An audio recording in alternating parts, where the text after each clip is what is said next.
Hello बच्चों, आपका मेरे चैनल शिक्षागर में स्वागत है। आज मैं आप लोगों को सीबीटी एग्ज़ाम के लिए डीसी जनरेटर और डीसी मोटर के निम्नलिखित क्वेश्चन बैंक के क्वेश्चन सॉल्व कराने जा रहा हूं। इन क्वेश्चंस को आप ध्यान से देखिएगा, इन्हीं में से आपके एग्ज़ाम में क्वेश्चंस आएंगे और आप तभी कर पाएंगे जब आपका कॉन्सेप्ट क्लियर होगा। ठीक है, चलिए स्टार्ट करते हैं। इससे पहले कि अगर आप मेरे चैनल पर नए हैं तो प्लीज़ मेरे चैनल को लाइक करिए, शेयर करिए एंड सब्सक्राइब करिए। चलिए, पहला क्वेश्चन है, ये आप कह रहा है ये आपको फिगर दे दिया गया है, एक ये फिगर दे दिया गया है और जो एक्स है, जो एक्स इंडिकेट कर रहा है, ये पूछ रहा है कि ये डीसी जनरेटर का कौन सा पार्ट है। ठीक है, ऑप्शन आपको दिया है, आर्मेचर कोर दिया है, आर्मेचर स्लॉट दे दिया है, कम्यूटेटर राइजर दे दिया है और कम्यूटेटर सेगमेंट दे दिया है। तो बच्चों इसमें आंसर क्या होगा, ये आपका जो है कम्यूटेटर राइजर है। ठीक है, कम्यूटेटर राइजर है। ठीक है बच्चों, चलिए अगला क्वेश्चन देखते हैं। अब ये क्वेश्चन अगला है, एक फिगर आपको और दे दिया है, ये डीसी जनरेटर का फिगर दे दिया है और आपसे पूछ रहा है कि ये किस प्रकार का जनरेटर है। डिफरेंशियल लॉन्ग शंट जनरेटर है, कंपाउंड जनरेटर है, differential short shunt compound generator है, cumulative long shunt compound generator है, cumulative short shunt compound generator है। तो बच्चों देखिए, ये क्या है, आपका differential long shunt compound generator है। ठीक है, ये आप फिगर याद कर लीजिएगा। ठीक है, अगर इस तरह का फिगर आपका आता है तो आप बिना सोचे समझे differential long shunt compound generator पे टिक लगा दीजिएगा। ठीक है, अब कह रहा है which rule is use to find the direction of induced EMF in the DC generator. कह रहा है डीसी जनरेटर में ईएमएफ की दिशा को ज्ञात करने के लिए हम लोग कौन से रूल का प्रयोग करते हैं। क्रॉक स्क्रू का रूल यूज़ करेंगे, राइट हैंड पॉल्म यूज़ करेंगे, फ्लेमिंग के बाएं हाथ का नियम यूज़ करेंगे, फ्लेमिंग के राइट हैंड रूल का यूज़ करेंगे। तो बच्चों हमेशा याद रखिएगा।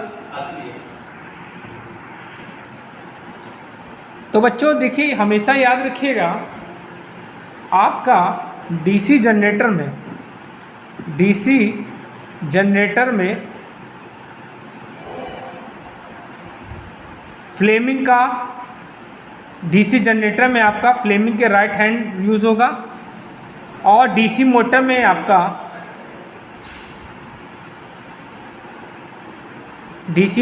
फ्लेमिंग के बाएं हाथ का नियम यूज़ होगा। हमेशा याद रखिएगा।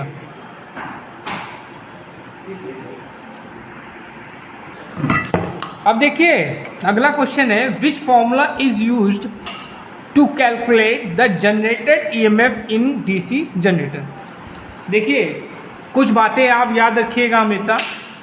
जो आपका ईएमएफ होता है वो हमेशा क्या होता है, एसी इंड्यूस होता है, हमेशा एसी इंड्यूस होता है। इस एसी को हम लोग डीसी में कन्वर्ट करते हैं, किसके द्वारा, कम्यूटेटर के द्वारा। ठीक।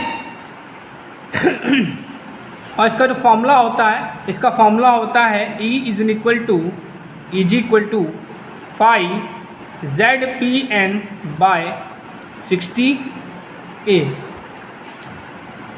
ये आपका फ्लक्स हो गया, ये आपका स्पीड हो गया, ये आपका पोल हो गया। ठीक है, तो इसमें आपका ऑप्शन आपका बिल्कुल कौन सा सही हो जाएगा, आपका ऑप्शन ये सही है। चलिए अगला क्वेश्चन देखते हैं। What is the name of the part mark x in the DC generator. ये आपको एक फिगर दे दिया गया और ये पूछा गया जो मार्क कर रहे हैं एक्स को, ये कौन सा पार्ट है। पोल टिप है, पोल कॉइल है, पोल कोर है, पोल शू है। तो बच्चों ये आंसर क्या आपका पोल शू है। दिस इज नोन एज पोल शू। अब आपसे पूछ लेगा पोल शू का काम क्या होता है। पोल शू क्या करता है कि जो आपका फ्लक्स होता है उसको एयर गैप में समान रूप से वितरित करता है।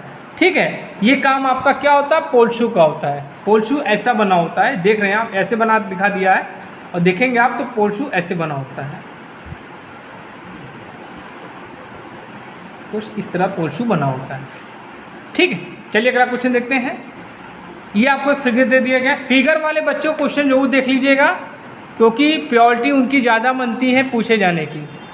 ये आपको एक दे दिया गया है, जनरेटर दे दिया गया है। ठीक, थोड़ा जूम कर देते हैं इसको। ये आपको एक डीसी जनरेटर दे दिया गया है, ठीक है, और ये आपका डीसी सोर्स लगा दिया गया है और ये इसकी फील्ड वाइंडिंग है। इस फील्ड वाइंडिंग को डीसी सोर्स के द्वारा एक्साइटेशन किया जा रहा है और ये आपका आर्मेचर है। तो इस तरह का जो जनरेटर होता है, ये देखिए आपकी ये फील्ड वाइंडिंग हो गई। इसको जब हम दूसरे सोर्स के द्वारा एक्साइटेशन करते हैं, ठीक है, दूसरे सोर्स के द्वारा जब हम एक्साइटेशन करते हैं तो वो जनरेटर आपका क्या कहलाता है? सेपरेटली एक्साइटेड डीसी जनरेटर कहलाता है। ये आपका सेपरेटली एक्साइटेड डीसी जनरेटर कहलाता है। ठीक है, तो इसमें आंसर क्या होगा? Separately excited DC generator. चलिए अगला क्वेश्चन देखते हैं। कह रहा है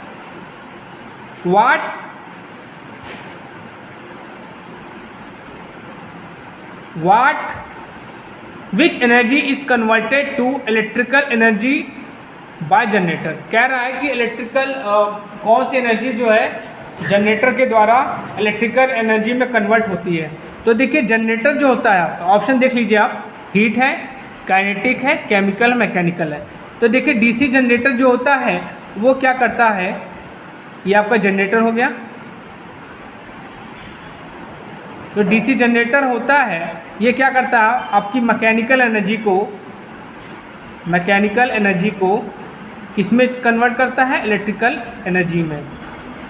किसके सिद्धांत पे? इलेक्ट्रोमैग्नेटिक इंडक्शन, इलेक्ट्रोमैग्नेटिक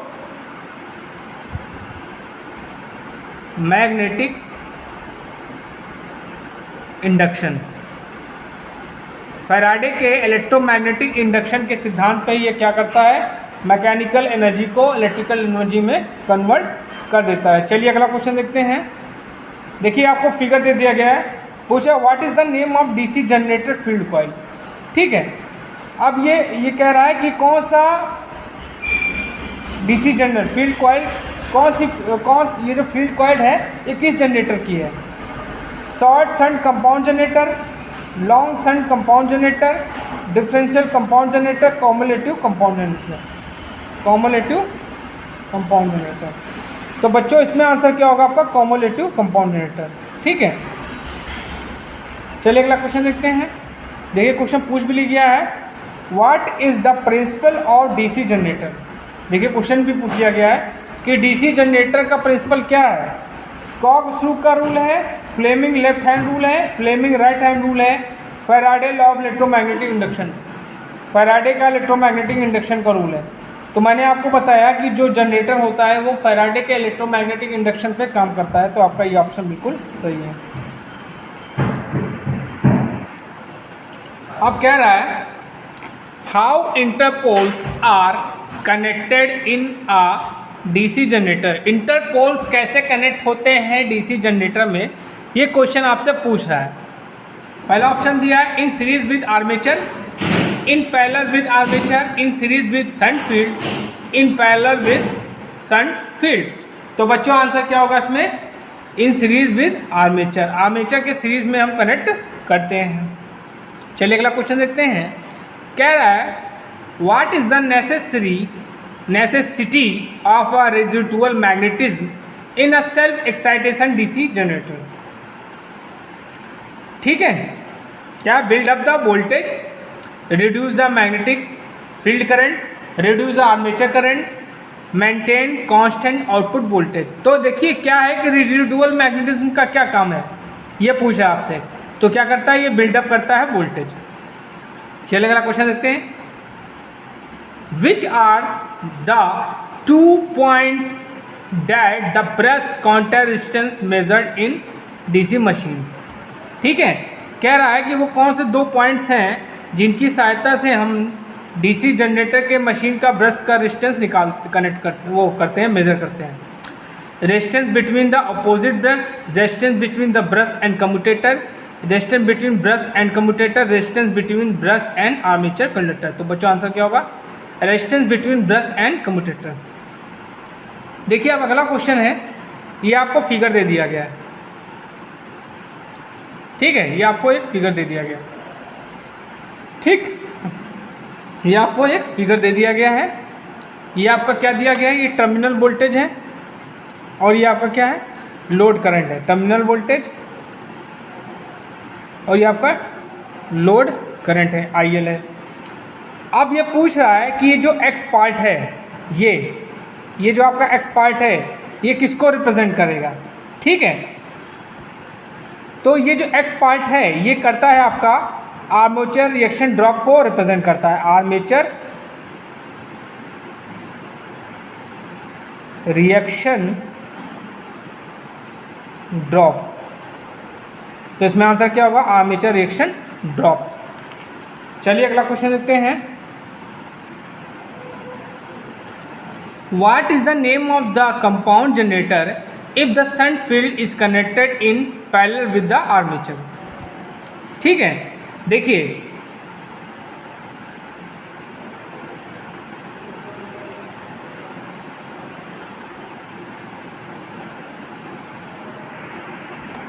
ये आपका क्या हो गया? ये फील्ड वाइंडिंग हो गई, ठीक, और ये आपका आर्मेचर वाइंडिंग हो गया।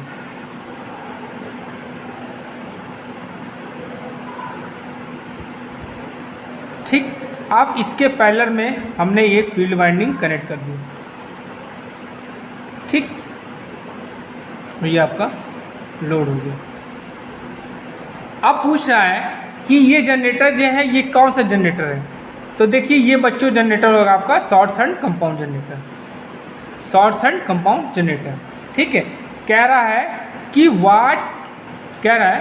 What is the name of the compound generator if the shunt field, ठीक, is connected parallel with armature, ठीक। तो देखिए शंट फील्ड तो आपकी क्या हो गई? ये हो गई, ठीक, और कनेक्टेड किसके? आर्मेचर के हैं, ठीक है। तो ये कौन सा हो गया? Short shunt compound generator. चलिए अगला क्वेश्चन देखते हैं। Why the armature core of a DC generator is laminated. देखिए जहाँ लैमिनेशन की बात आए बच्चों, तो हमेशा आप याद रखिएगा कि एडी करंट लॉस को कम करने के लिए हम लोग लैमिनेशन करते हैं। तो इसमें आंसर क्या होगा? Reduce the eddy current loss. चलिए अगला क्वेश्चन देखते हैं। Why armature resistance of a DC generator is very low, ठीक है। कह रहा है कि आर्मेचर का जो रेजिस्टेंस होता है उसको हमेशा लो क्यों रखते हैं? क्यों? क्योंकि वोल्टेज ड्रॉप क्या हो आर्मेचर का? कम हो। तो इसमें आंसर क्या होगा? Reduce armature voltage drop. चलिए अगला क्वेश्चन देखते हैं। Why the DC generator should run clockwise direction, why only? Protect brushes from the damage, protect the residual magnetism, avoid short circuit in the armature, avoid overloading of a generator। तो बच्चों इसमें answer क्या होगा? Residual magnetism को protect करने के लिए हम लोग क्या, उसको हमेशा क्लॉकवाइज हमें घुमाना चाहिए। चलिए अगला क्वेश्चन देखते हैं। Why compensating winding is provided in large DC generator, ठीक है। तो क्या लिखा? कनेक्ट मोर लोड्स करने के लिए, रिड्यूस कम्यूटेशन इफेक्ट को कम करने के लिए, न्यूट्रलाइज आर्मेचर रिएक्शन इफेक्ट। तो क्या होगा? आर्मेचर रिएक्शन को न्यूट्रलाइज करने के लिए हम लोग ऐसा करते हैं। चलिए अगला क्वेश्चन देखते हैं। What is the reason for DC generator fails to build up voltage. मतलब कह रहा है कि डीसी जनरेटर वोल्टेज बिल्डअप करने के लिए, उत्पन्न करने के लिए फेल हो जाता है। क्यों हो जाता है? क्या रीज़न है इसका? ठीक है, तो क्या है? ऑप्शन पहला दिया है लूज ब्रश कॉन्टैक्ट, मतलब ब्रश के कॉन्टैक्ट जो है लूज है। Armature resistance is more, armature का रेजिस्टेंस जो है मोर है, अधिक है। Field resistance is above critical resistance, जो फील्ड वाइंडिंग का रेजिस्टेंस है वो क्रिटिकल रेजिस्टेंस से अधिक है। Prime mover is running at a above rated speed, जो प्राइम मूवर है जो आपकी रेटेड स्पीड है उससे अधिक स्पीड पे रन कर रहा है। ठीक है, तो बच्चों आंसर थर्ड आपका सही है। जो आपका फील्ड रेजिस्टेंस है वो क्या है, हमें इज़ अबव क्रिटिकल रेजिस्टेंस, जो क्रिटिकल रेजिस्टेंस से ज़्यादा है। चलिए अगला क्वेश्चन देखते हैं। What is the name of generator if it's field is connected in the parallel with armature? Shunt generator, series generator, compound generator, self excited generator. तो बच्चों ये जो तीनों जनरेटर हैं ये तो ऑलरेडी सेल्फ एक्साइटेड है, इनको सेल्फ एक्साइटेड जनरेटर कहा जाता है। ठीक है, चलिए मैं आपको तीनों का फिगर बता देता हूँ, आप इससे कंफ्यूज नहीं होइएगा। देखिए पहला मैं बताता हूँ शंट, तो शंट क्या हो गई, आपकी फील्ड वाइंडिंग हो गई। इसके आर्मेचर का पहले हमने इसको लगा दिया, ये आपको लोड हो गया, ये आपका क्या हो गया, शंट हो गया, ये आपका शंट जनरेटर हो गया। शंट जनरेटर में क्या टर्न्स इसमें ज़्यादा होते हैं और थिन वायर का प्रयोग करते हैं। थिन वायर मतलब पतला वायर। अब हम सीरीज़ की बात करें तो जो सीरीज़ फील्ड आर्मेचर के सीरीज़ में हम लोग फील्ड वाइंडिंग को लगा देते हैं, वो आपकी क्या होती है, सीरीज़ जनरेटर होता है। ये देखिए ये आपका सीरीज़ जनरेटर हो गया। ठीक है, ये आपका क्या है, सीरीज़ जनरेटर है, मतलब आर्मेचर के सीरीज़ में हम लोग फील्ड वाइंडिंग को लगा दिया। और कंपाउंड क्या होता है, इन दोनों का मिला जुला ग्रुप जो होता है वो आपका कंपाउंड होता है। तो बच्चों इसमें आंसर क्या होगा आपका, क्या कह रहा था कि जो फील्ड वाइंडिंग है वो क्या है, आर्मेचर के पैरेलल में है, तो आपका आंसर क्या है, शंट जनरेटर। चलिए अगला क्वेश्चन देखते हैं। What is the purpose of pole shoe in DC generator? देखिए पोल शू का भी इन्होंने पर्पस पूछ लिया, मैंने आपको बताया था क्या है, reduce the air gap, increase the field strength, minimise the magnetic losses, spread out flux uniformly in the air gap. मतलब जो फ्लक्स है उसको समान रूप से वितरित करता है। ठीक है, तो इसमें आंसर क्या होगा, ये आपका चौथा ऑप्शन बिल्कुल सही है। अब पूछा है what is the formula of dynamically induce EMF? Dynamically induce EMF का जो फॉर्मूला होता है वो क्या होता है, BLV वोल्ट होता है, BL साइन थीटा होता है, BLV साइन थीटा होता है, BLV कॉस थीटा होता है। तो बच्चों इसमें आंसर क्या होगा, BLV साइन थीटा। चलिए अगला क्वेश्चन देखते हैं। Which rule is use to find direction of magnetic field? किस रूल का प्रयोग हम लोग मैग्नेटिक फील्ड को जानने के लिए, डायरेक्शन जानने के लिए करते हैं? कॉक-शू का नियम, right hand palm rule, Fleming left hand rule, Fleming right hand rule. तो बच्चों आंसर क्या होगा, फ्लेमिंग के राइट हैंड रूल। चलिए अगला क्वेश्चन देखते हैं, बहुत इंपॉर्टेंट है, फिगर वाले क्वेश्चन जरूर आप लोग देख के जाइएगा। ये आपको एक फिगर दे दिया गया है और पूछ रहा है कि ये क्या है। ठीक है, तो बच्चों ये क्या है, आपका फ्रेम है। ये क्या है, आपका फ्रेम है। ठीक, फ्रेम, ये फ्रेम है। ये क्या होता है, कास्ट आयरन का बना होता है। किसका बना होता है, कास्ट आयरन का बना होता है। और बड़ी मशीनों में कास्ट स्टील का बना होता है। ठीक, ये आपका क्या है, फ्रेम है, योक। ठीक, ये क्या होता है, कास्ट आयरन का बना होता है छोटी मशीनों के लिए, और बड़ी मशीनों के लिए आपका कास्ट स्टील का बना होता है। ये क्या करता है, फ्लक्स को पाथ देता है, फ्लक्स को पाथ देता है, पथ देता है। ठीक है, रास्ता देता है और सभी भागों को धारण करता है। ठीक है, चलिए अगला क्वेश्चन देखते हैं। How many parallel paths in duplex lap winding of a four pole DC generator?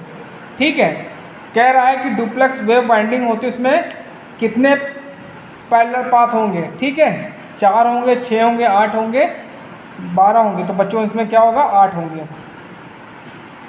Name are the part of the DC generator. ये आपको पार्ट दे दिया गया है, फिगर दे दिया गया और पूछा गया ये क्या पार्ट है, कौन सा पार्ट है। साइड इन प्लेट है, पोल शू लैमिनेशन है, कम्यूटेटर सेगमेंट है, आर्मेचर कोर लैमिनेशन है। तो बच्चों ये क्या है, आर्मेचर कोर लैमिनेशन है। चलिए अगला क्वेश्चन देखते हैं। Which type of voltage is induced dynamically in DC generator? कह रहा है, मैंने आपको बताया भी था स्टार्टिंग में, कह रहा है कि आर्मेचर डीसी जनरेटर में किस प्रकार का आपका ईएमएफ इंड्यूस होता है। ठीक है, पल्सेटिंग वोल्टेज होता है, ऑक्सीलेटिंग वोल्टेज होता है, अल्टरनेटिंग वोल्टेज होता है, डायरेक्ट करंट वोल्टेज होता है। तो बच्चों क्या होता है, हमेशा एसी होता है और AC को हम लोग क्या करते हैं, DC में कन्वर्ट करते हैं, किसकी सहायता से, कम्यूटेटर की सहायता से, ठीक है, कम्यूटेटर की सहायता से। और ये किसका बना होता है, हार्ड ड्रा कॉपर का बना होता है, हार्ड ड्रा कॉपर का, ठीक, हार्ड ड्रा कॉपर का बना होता है। चलिए अगला क्वेश्चन देखते हैं। ये आपको एक फिगर दे दिया गया है, ठीक है। अब इसमें से पूछा है कि जो x दिखा रहा है ये क्या है, ठीक है। To fix the key way to make air circulation for lubrication purpose for easy removal from the shaft. तो बच्चों आंसर क्या है इसमें, ये की को फिक्स करने का माध्यम है, ठीक है। चलिए अगला क्वेश्चन देखते हैं। What is the purpose of field coil in DC generator, ठीक है। To increase the flux in air gap, air gap में फ्लक्स बढ़ाने के लिए। To decrease the magnetising current, magnetising current को घटाने के लिए। To magnetise the poles for producing flux, मतलब पोल्स को मैग्नेटाइज करने के लिए, प्रोड्यूसिंग फ्लक्स को बढ़ाने प्रोड्यूस करने के लिए। To increase the reluctance of magnetic flux, magnetic path, मतलब मैग्नेट पाथ का रिलेक्टेंस बढ़ाने के लिए। तो बच्चों इसमें ऑप्शन आपका थर्ड सही है, to magnetise the poles for producing flux. चलिए अगला क्वेश्चन देखते हैं। Which metal is use to make pole core of large DC generator machine, मतलब कह रहा है किस मटेरियल का प्रयोग करते हैं पोल कोर बनाने के लिए बड़ी डीसी जनरेटर मशीन में। Soft iron, cast iron, cast steel और स्टेनलेस स्टील। देखिए मैंने ऊपर आपको बताया कि छोटी मशीनों के लिए कास्ट आयरन और बड़ी मशीनों के लिए कास्ट स्टील। तो बच्चों इसमें आंसर क्या होगा, कास्ट स्टील। बच्चों ये क्वेश्चन आप पढ़ के जाइएगा क्योंकि इसी में से आपका एग्जाम पूछा जाएगा। विच type of DC generator is use for electroplating source process, ठीक है। इलेक्ट्रोप्लेटिंग प्रोसेस में कौन सा जनरेटर हम लोग प्रयोग करेंगे, शंट जनरेटर का, सीरीज जनरेटर का, डिफरेंशियल कंपाउंड जनरेटर का, कम्युलेटिव कंपाउंड जनरेटर का। तो इलेक्ट्रोप्लेटिंग के लिए और बैटरी चार्जिंग में, ठीक है, ये आपका शंट जनरेटर प्रयोग होता है। ये कहाँ का यूज़ होता है, बैटरी चार्जिंग और इलेक्ट्रोप्लेटिंग। और जो आपका सीरीज होता है एज अ बूस्टर, इसको यूज़ हम लोग करते हैं। चलिए अगला क्वेश्चन देखते हैं। What is the cause for the magnetic neutral axis is shifted from geometrical neutral axis in DC generator. Demagnetizing effect, rough commutation, cross magnetizing effect, field critical distance effect. तो बच्चों आंसर क्या होगा, cross magnetizing effect. चलिए अगला question देखते हैं। Which is the reason for low value of insulation resistance in DC generator, ठीक है। मतलब कह रहा है कौन कारण है जो लो वैल्यू इंसुलेशन रेजिस्टर होता है डीसी जनरेटर में, ठीक है। Less critical resistance, excess heat develop, armature reaction, high speed. तो बच्चों आंसर क्या होगा, एक्सेस हीट डेवलप। चलिए अगले क्वेश्चन देखते हैं। कह रहा है what is the function of split rings in DC generator, ठीक है। यहाँ पे ये क्वेश्चन गलत दिया, मेरे ख्याल से कम्यूटेटर होना चाहिए क्योंकि स्लिप रिंग जो है आपका डीसी जनरेटर में होता नहीं, ये कम्यूटेटर होता है, ठीक है। स्लिप रिंग जो होता है आपका एसी मशीनों में होता है, ठीक है। Maintain constant voltage, collect the current unidirectionally, reduce the voltage drop at brush, increase the terminal voltage than rated. तो बच्चों आपका सेकंड ऑप्शन बिल्कुल सही है। Which material is use to make brush in generator, ठीक है। कह रहा है कि जो जनरेटर में जो ब्रश यूज होता है उसको बनाने के लिए हम लोग किस मटेरियल का प्रयोग करते हैं। तो आपका ब्रश को बनाने के लिए हम लोग कार्बन और ग्रेफाइट का प्रयोग करते हैं। तो इसमें आंसर क्या होगा, कार्बन और graphite.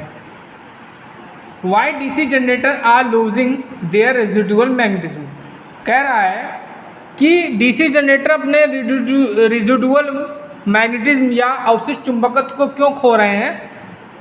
Having short circuited in load, having short circuit होने के कारण लोड में, रनिंग विदाउट लोड कंटिन्यूस, बिना लोड के कंटिन्यूस चलने की वजह से, कंटिन्यूस रनिंग विदाउट ब्रेक, बिना ब्रेक के लगातार चलने की वजह से, change of direction of rotation very often, मतलब कुछ समय के लिए डायरेक्शन चेंज होने की वजह से। तो बच्चों आंसर क्या होगा, फोर्थ आपका बिल्कुल सही है। चलिए अगला क्वेश्चन देखते हैं। How does the magnetic circuit complete through the yoke and poles in a generator. ठीक है, field coil, armature core, laminated pole core, winding conductors in the armature. कह रहा है कि जो फ्लक्स होता है किसके माध्यम से अपना जो पाथ है वो क्या करता है, कंप्लीट करता है। ठीक है, योक, पोल्स और आर्मेचर कोर। ठीक, चलिए अगला क्वेश्चन देखते हैं।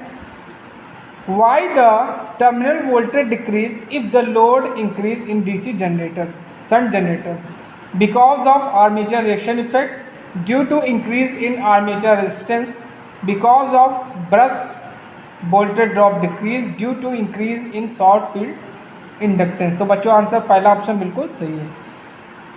चलिए अगला क्वेश्चन लेते हैं। Why which type of DC generator is used for long distance distribution lines। ठीक है,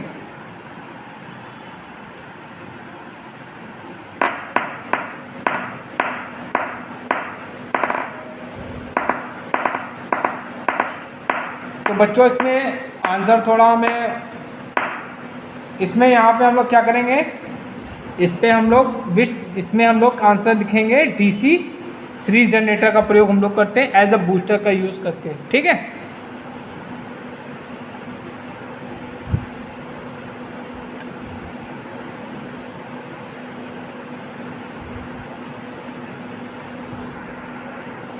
चलिए अगला क्वेश्चन देखते हैं। Which type of DC generator works in absence of a residual magnetism.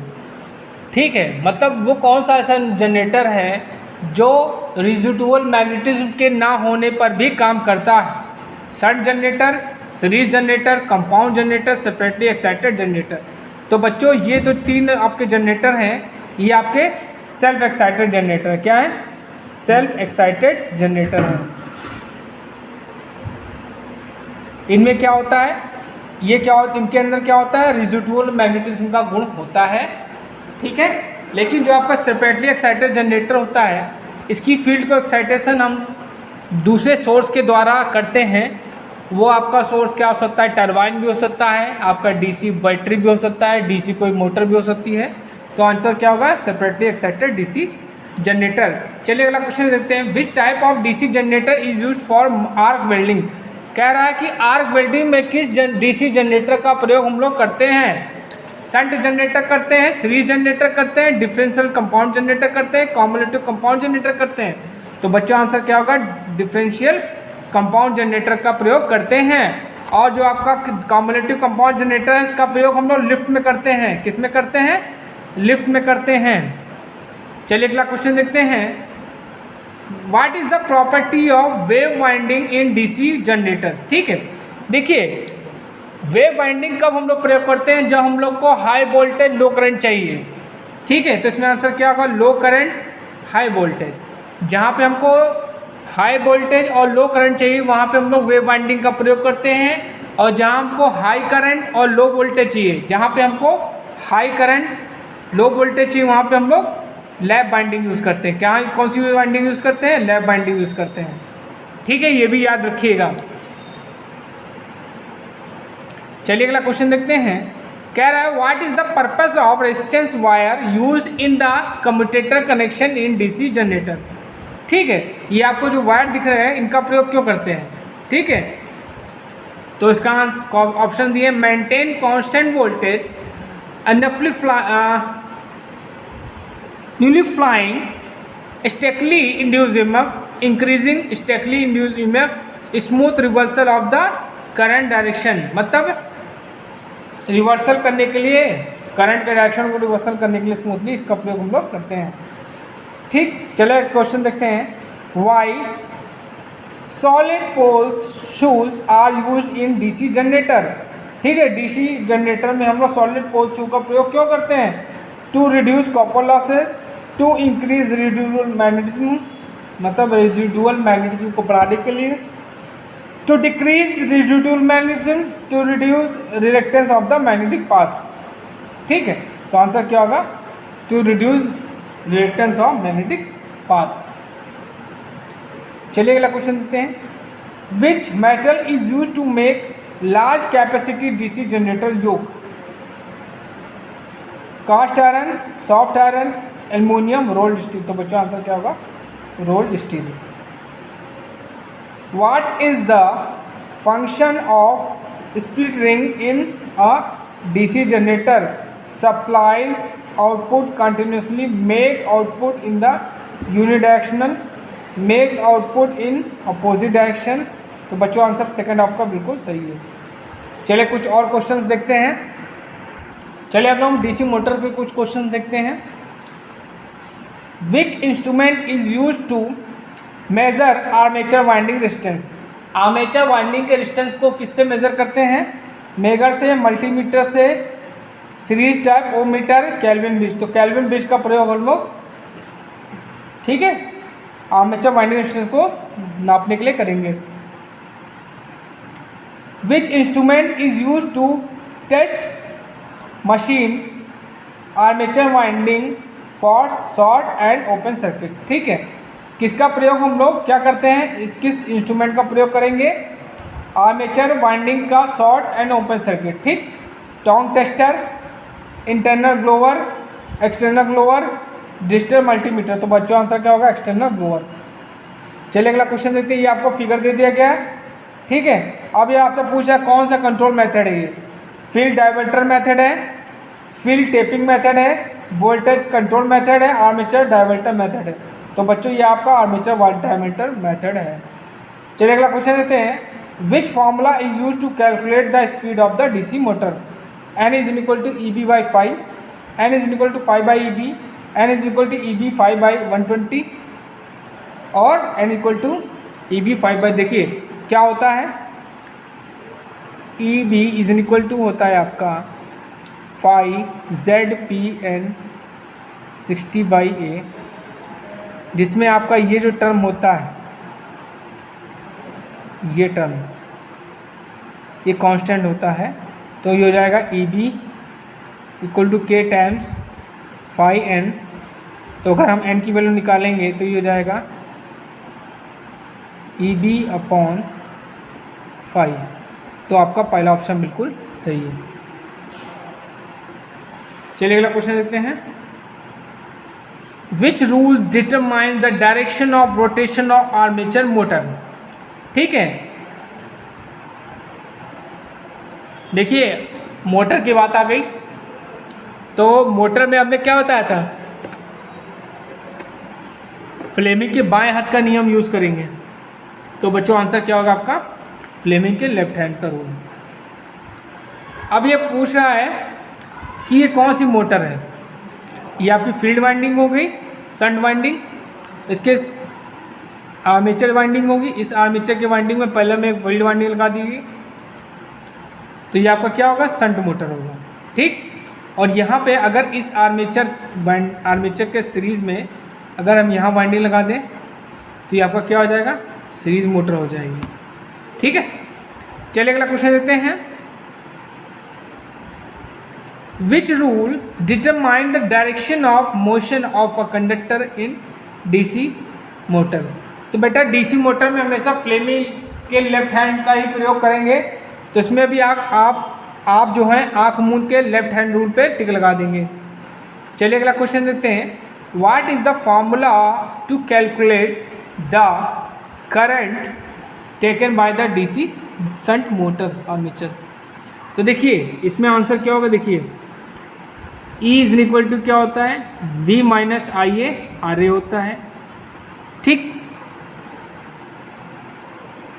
सो यहाँ से हम क्या लिखेंगे? E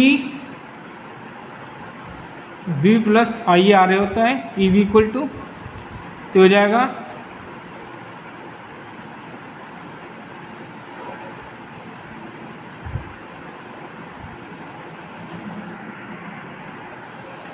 बच्चों इसमें आंसर क्या होगा, ये सही होगा। ठीक है, चलिए अगला क्वेश्चन देखते हैं। Which rule is applied to identify the direction of flux in a DC motor. फिर इसमें क्या करेंगे, लेफ्ट हैंड का ही रूल का यूज़ करेंगे क्योंकि आपका मोटर की बात हो रही है। How no volt coil is connected in a 3 point starter with the DC shunt motor. कह रहा है कि नो वोल्ट कॉइल जो है कैसे कनेक्ट होगी डीसी शंट मोटर में 3 पॉइंट, ठीक, connected in a series with shunt field wire. तो इसमें आंसर क्या होगा, कनेक्टेड इन सीरीज शंट। ठीक, चलिए अगला क्वेश्चन देखते हैं।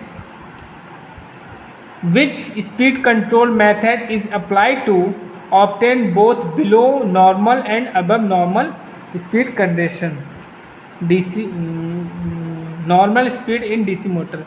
तो बच्चों इसमें आंसर क्या होगा, वाल्ड लियोनार्ड मेथड जो होता है इसका प्रयोग हम लोग नॉर्मल और एबव दोनों स्पीड कंट्रोल में का प्रयोग करते हैं। चलिए अगला क्वेश्चन देखते हैं। Why commutator are sparking heavily. ठीक है, इन करेक्ट ब्रेक पोजिशन, मतलब ब्रश की पोजीशन जो करेक्ट नहीं होगी तो क्या होगा, कम्यूटेटर हाईली स्पार्किंग करेगा। चलिए अगला क्वेश्चन देखते हैं।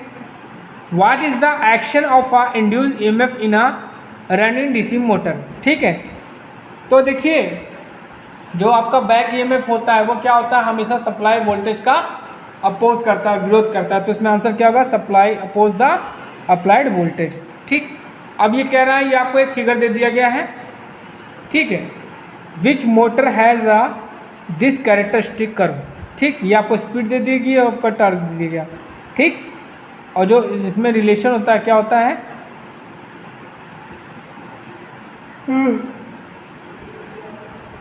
स्पीड और टॉर्क में ये रिलेशन होता है बच्चों, हमेशा याद रखिएगा। ठीक, तो अब कौन सी मोटर है, सीरीज मोटर का है, शंट मोटर का है, कम्युलेटिव कंपाउंड मोटर का है, डिफरेंशियल कंपाउंड मोटर का। तो बच्चों आंसर क्या होगा, कम्युलेटिव कंपाउंड मोटर का है। चलिए अगला question they. Why the DC series motor field winding is wound with thick wire. ठीक, अब देखिए कह रहा है डीसी सीरीज मोटर का जो फील्ड वाइंडिंग है उसको हम लोग क्या करते हैं, मोटे तारों का प्रयोग क्यों करते हैं। ठीक, देखिए क्या होता है, सीरीज जो मोटर होती है उसमें लोड करंट और आर्मेचर करंट क्या होती है, सेम होती है, और फील्ड करंट भी सेम होती है। इट मीन्स कह सकते हैं उसमें करंट की वैल्यू क्या होती है, ज़्यादा होती है, और करंट ज़्यादा के लिए हमको क्या चाहिए, मोटा तार चाहिए। इसलिए हम लोग क्या करते हैं, फील्ड वाइंडिंग को जो हम लोग क्या करते हैं मोटे तारों में यूज़ करते हैं। तो इसमें आंसर क्या होगा, टू कैरी लोड करंट, मतलब लोड करंट की वैल्यू क्या होगी, ज़्यादा होगी, और अगर पतला तार होगा तो वायर जल सकता है। ठीक, हीटिंग जनरेट हो सकती है ज़्यादा की, इसलिए क्या करते हैं हम लोग मोटे तारों का प्रयोग करते हैं। चलिए अगला क्वेश्चन देखते हैं। ये आपको एक फिगर दे दिया गया। ठीक, विच type of speed control of DC motor, series motor का। अब ये पूछ रहा है कि आपको एक फिगर दे दिया गया है, अब ये पूछ रहा है कि किस प्रकार का कंट्रोल मेथड है। ठीक है, चलिए ऑप्शन दिए हैं, field parallel method, field diverter method, field tapping method, armature diverter method. तो बच्चों आंसर क्या होगा, फील्ड पैरेलल मेथड। चलिए अगला क्वेश्चन देखते हैं। Which type of DC motor is suitable for the sharing machine. Sharing machine के लिए कौन सी मोटर आपकी सुटेबल है, shunt motor, series motor, cumulative compound motor. तो आंसर क्या होगा, cumulative compound motor.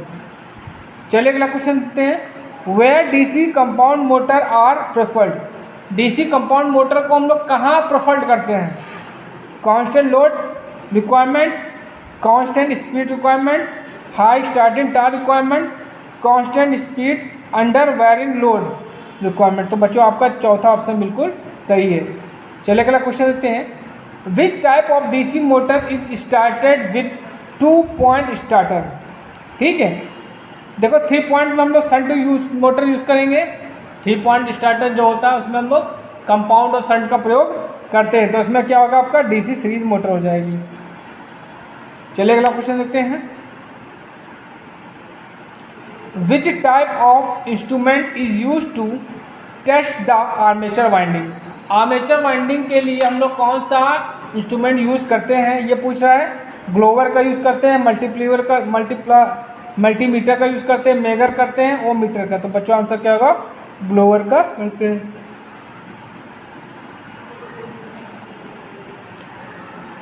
Why the holding coil of a 3-point starter is connected in series with shunt field to limit the load current, to run motor at low voltage, to hold the handle plunger firmly, to protect the motor from high speed। तो बच्चों answer क्या होगा?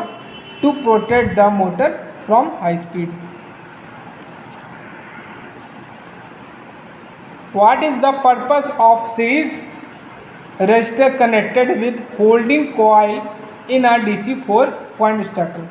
Limit the current in holding coil, increase the current in holding coil, increase the voltage in holding coil, decrease the voltage in holding coil। तो बच्चों answer क्या? Limit the current in holding coil. चलिए अगला question देखते हैं। Which speed control method of DC series motor is used for electric train? Field diverter method, field tapping method, armature diverter method, supply voltage control method। तो बच्चों answer क्या होगा? Field diverter method. चलिए अगला question देखते हैं। Why shunt field coil is connected in series with holding coil in a DC series point starter? Increase the holding coil current, decrease the holding coil current, protect the shunt field from the overcurrent, protect the motor in case of open in shunt field। तो बच्चों answer आपका चौथा सही है। चलिए अगला question देखते हैं। Why the direction of the rotation is changed only by the changing the armature current direction in a DC compound motor? Maintain rated speed, maintain motor characteristic, avoid armature reaction effect, prevent motor from the overloading। तो बच्चों answer क्या होगा? Maintain motor characteristic. चलिए अगला question देखते हैं। What is the necessity of a starter for DC motor? Regulate the field voltage, reduce the armature current at starting, control the armature reaction, smooth operation of the motor। तो बच्चों answer second सही है। चलिए अगला question देखते हैं। अब कह रहा है कि विच type of DC motor is used for constant speed drives. ठीक है, DC series motor, DC shunt motor, differential long shunt compound motor, differential short shunt compound motor. देखिए जो आपकी शंट मोटर होती है उसकी स्पीड पे लोड का ज़्यादा इफेक्ट नहीं पड़ता है, तो इसमें आंसर क्या होगा? DC shunt motor. और सबसे अच्छा स्पीड रेगुलेशन आपका किसका होता है? डीसी शंट मोटर का होता है। और सबसे खराब वोल्टेज रेगुलेशन आपका डीसी सीरीज मोटर का होता है, ये भी याद रखिएगा। चलिए अगला क्वेश्चन देखते हैं। Which type of DC motor is used in elevators? Elevators में हम कौन सी मोटर्स का प्रयोग करते हैं? डीसी सीरीज मोटर का, डीसी शंट मोटर का, डीसी डिफरेंशियल कंपाउंड मोटर का, डीसी कंपोनेटिव कंपाउंड मोटर का। तो बच्चों आंसर क्या होगा? DC cumulative compound motor. चलिए अगला क्वेश्चन देखते हैं। Which method of speed control gives below the rated speed of DC series motor? Field diverter method, tap field method, voltage control method, armature diverter method. तो बच्चों answer क्या होगा? Armature diverter method. Why carbon composition brush required in the armature circuit to operate in DC motor? Increase the starting torque, protect from the armature reaction, protects armature from the overloading, reduce the spark in the commutator segment. तो बच्चों answer चौथा आपका बिल्कुल सही है। Why series motor produce high torque and high speed initially without load?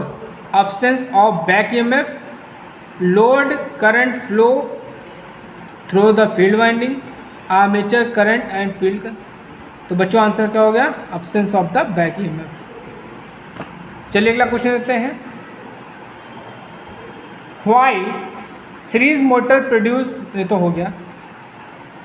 Why series field is short circuited at the time of starting in differential compound motor to reduce starting current, to increase the speed of the motor, to decrease the speed of the motor, to maintain proper direction of the rotation. तो बच्चों answer आपका चौथा बिल्कुल सही है। Which material is used for starting resistance of a DC starter? Eureka, nichrome, manganin और तो बच्चों आंसर क्या होगा? यूरेका।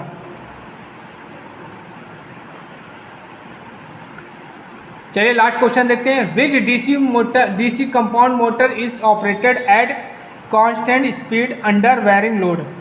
तो देखिए कम्युलेटिव लॉन्ग कंपाउंड मोटर का वहाँ प्रयोग करते हैं जहाँ पे आपका क्या वेरिंग लोड पे भी स्पीड क्या कांस्टेंट है। तो बच्चों आंसर क्या होगा? Cumulative long shunt compound motor. तो बच्चों मैंने आज आपको एनसीईआरटी के बहुत सारे इंपॉर्टेंट क्वेश्चन डीसी जनरेटर और मोटर्स के पढ़ाए हैं। इन क्वेश्चंस को आप कोशिश करिएगा, देखिएगा, पूरा वीडियो देखिएगा, क्योंकि आपके सीबीटी एग्ज़ाम निकट है।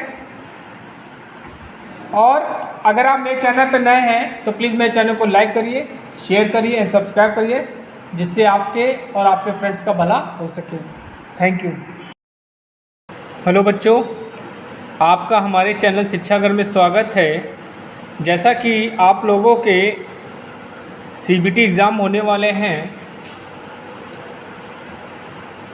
तो उस एग्ज़ाम को ध्यान में रखते हुए मैं आप लोगों के लिए एनसीईआरटी के क्वेश्चन सॉल्व कराने जा रहा हूं, जो कि आपका एग्ज़ाम इन्हीं क्वेश्चंस में से पूछा जाएगा। अगर आप मेरे चैनल पर नए हैं तो प्लीज़ मेरे चैनल को लाइक करिए, शेयर करिए एंड सब्सक्राइब करिए, जिससे आपका सीबीटी एग्ज़ाम की तैयारी अच्छे से हो सके। चलिए स्टार्ट करते हैं। पहला क्वेश्चन है, ये आपको एक दे दिया, which is the type of the control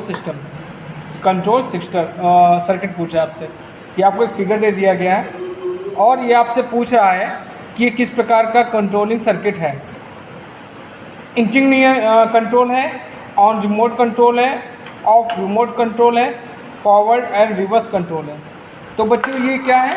inching control है। ठीक है, तो इसमें आंसर क्या होगा? पहला आपका ऑप्शन इंचिंग कंट्रोल।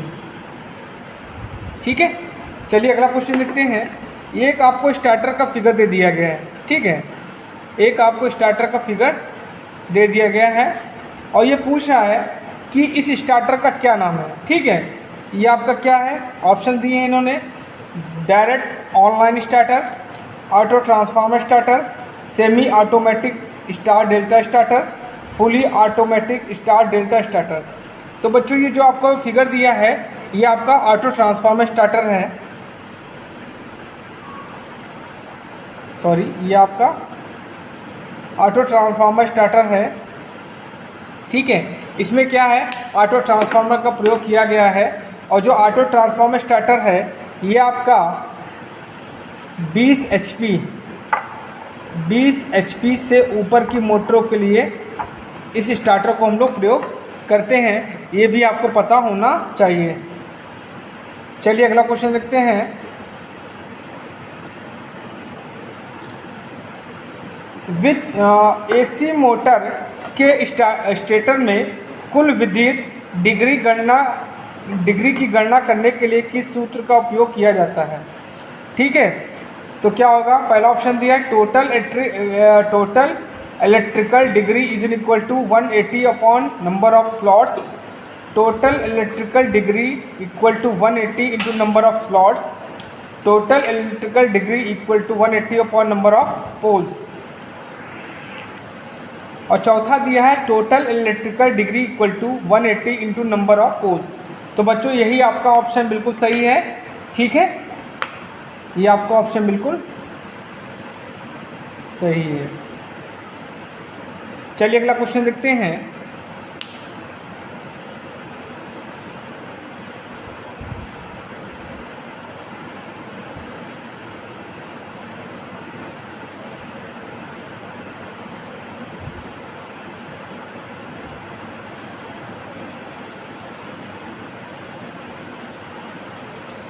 कह रहा है ये आपको फिगर दे दिया गया है और पूछ रहा है कि what is the name of contact mark as X. यहाँ पे जो एक्स ये मार्क किया गया है इसको क्या बोलते हैं, कौन सा कॉन्टैक्ट है ये? स्टार कॉन्टैक्ट है, डेल्टा कॉन्टैक्ट है, ऑक्सिलरी कॉन्टैक्ट है, ओवरलोड रिले कॉन्टैक्ट है। तो बच्चों इसमें आंसर क्या होगा? Auxiliary contact. क्या होगा? Auxiliary contact. चलिए अगला क्वेश्चन देखते हैं। ये पूछ रहा है कि एसी मोटर स्टेटर वाइंडिंग का प्रकार क्या है। ये आपको वाइंडिंग दे दी गई है, ठीक है।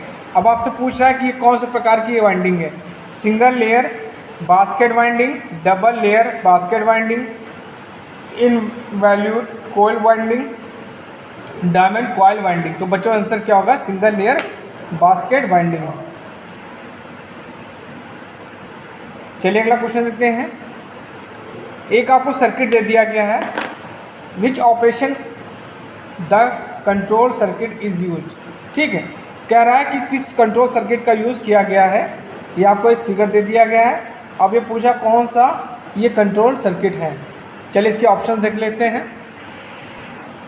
ऑप्शन है रिमोट कंट्रोल, ठीक है, इंचिंग, अनुक्रमिक नियंत्रण, आगे और पीछे। तो बच्चों क्या है? इंचिंग है। क्या है ये? इंचिंग।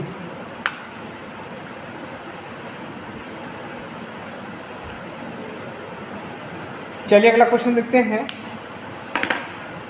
50 हर्ट्ज की आवृत्ति पर 6 पोल वाले AC 3 फेस प्रेरण मोटर की तुल्यकालिक गति क्या होगी? 800 RPM होगी, 1000 RPM होगी, 1200 RPM होगी, 1440 RPM होगी। चलिए निकाल लेते हैं इसको। यहाँ पे आपको फ्रीक्वेंसी कितनी दी है? 50 हर्ट्ज दी है। पोल आपको कितना दिया है? 6 पोल। और ठीक है, आपसे पूछ रहा है कि इसकी तुल्यकालिक गति क्या होगी। तो NS इक्वल टू क्या होता है? 120 F/P। इस फॉर्मूले का हम लोग प्रयोग करेंगे, ठीक है। तो 120, फ्रीक्वेंसी आपकी कितनी दी है? 50 हर्ट्ज। और पोल दी है आपको 6 दूनी 12, और ये हो जाएगा आपका, ये आ जाएगा आपका 1000 RPM। तो बच्चों आंसर आपका सेकंड ऑप्शन बिल्कुल सही है। 1000 RPM is the right answer.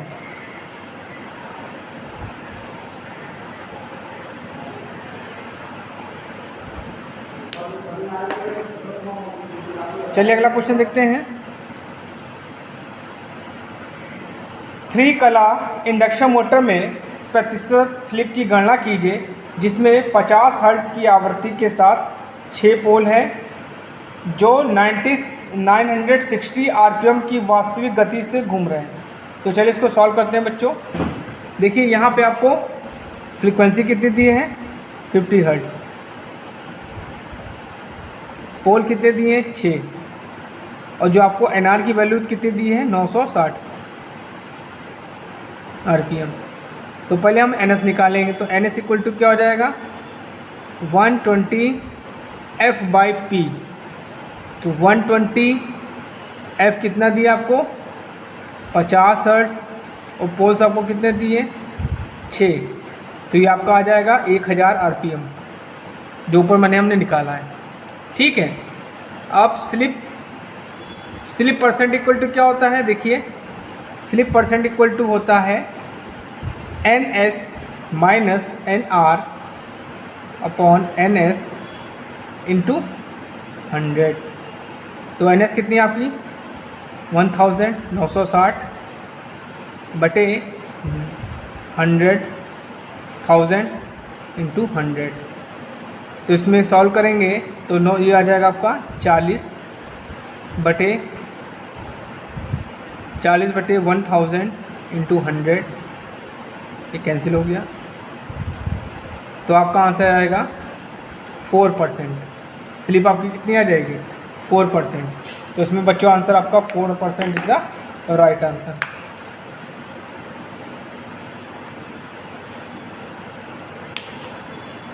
चलिए अगला क्वेश्चन देखते हैं। 3 कला की स्क्वायरल केज प्रेरण मोटर की रोटर आवृत्ति क्या है? आपूर्ति की आवृत्ति के बराबर, आपूर्ति आवृत्ति से 3 गुना कम, आपूर्ति आवृत्ति से 3 गुना अधिक, आपूर्ति की आवृत्ति से कई 3 गुना कम। ठीक है, तो बच्चों इसमें आंसर क्या होगा? पहला ऑप्शन सही है, आपूर्ति की आवृत्ति के बराबर। बच्चों एक बात याद रखिएगा, एनसीईआरटी में बहुत से क्वेश्चन, कई क्वेश्चन आपके गलत दिए हैं। अगर आपको आंसर जो आपका ऑप्शन में सही ऑप्शन दिया है उसी को आप लगा के आइएगा, चाहे आप गलत ही लगा के आइए, क्योंकि उनके अकॉर्डिंग वही सही होगा। चलिए अगला क्वेश्चन देखते हैं। एसी मोटर वाइंडिंग में आंतरिक ग्राउलर का उपयोग करके किस प्रकार का परीक्षण किया जाता है? ग्राउंड टेस्ट, ध्रुवता टेस्ट, निरंतरता टेस्ट, शॉर्ट सर्किट टेस्ट। तो बच्चों आंसर क्या होगा? Short circuit test.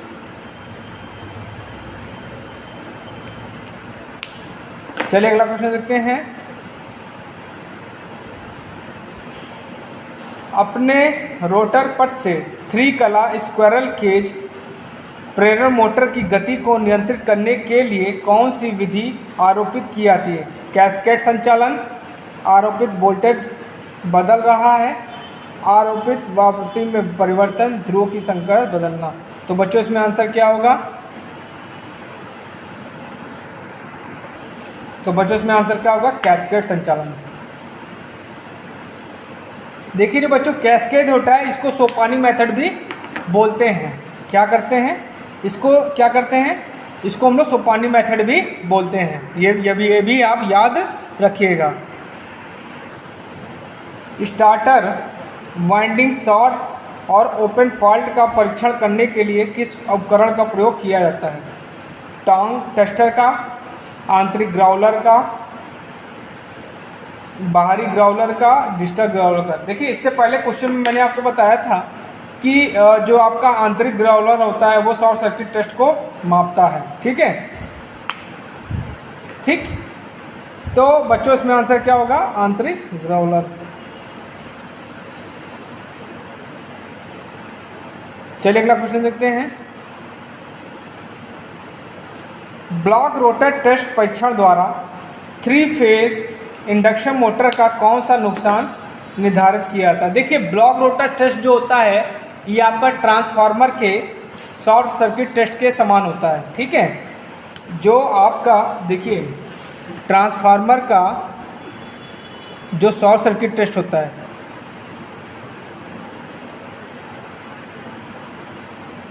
वो क्या होता है? ब्लॉक रोटर टेस्ट के समान होता है। ब्लॉक रोटर टेस्ट हम लोग शॉर्ट सर्किट में क्या निकालते थे? कॉपर लॉसेस निकालते थे। तो ब्लॉक रोटर में भी क्या होगा? कॉपर लॉसेस होंगे। तो बच्चों इसमें आंसर क्या होगा? कॉपर की कमी। चलिए अगला क्वेश्चन देखते हैं। अगर आपसे ओपन सर्किट टेस्ट पूछ ले, ठीक है, तो उसमें क्या होगा आपका? उसमें हो जाएगा आपका लौ हानियाँ हो जाएंगी। चलिए अगला क्वेश्चन देखते हैं। एसी मोटर सर्किट में फ्यूज के अलावा थर्मल कटआउट का उपयोग करने का उद्देश्य क्या है? भारी भार से रक्षा करें, हाई वोल्टेज से बचाव करें, लगातार ओवरलोडिंग की अनुमति, मृत शॉर्ट सर्किट से बचाएं। तो बच्चों आंसर क्या होगा? लगातार ओवरलोडिंग की अनुमति। चलिए अगला क्वेश्चन देखते हैं। रिवाइंडिंग प्रक्रिया में वार्निशिंग से पहले मोटर के लिए प्री हीटिंग क्यों आवश्यक है? वाइंडिंग में वार्निश को जल्दी से सुखाने के लिए, वाइंडिंग में वार्निश के आसान प्रवाह के लिए, इंसुलेशन प्रतिरोध मूल्य बढ़ाने के लिए, वाइंडिंग परतों के बीच की नमी को बाहर निकालने के लिए। तो बच्चों आपका चौथा ऑप्शन बिल्कुल सही है, वाइंडिंग परतों से के बीच नमी को बाहर निकालने के लिए। चलिए अगला क्वेश्चन देखते हैं।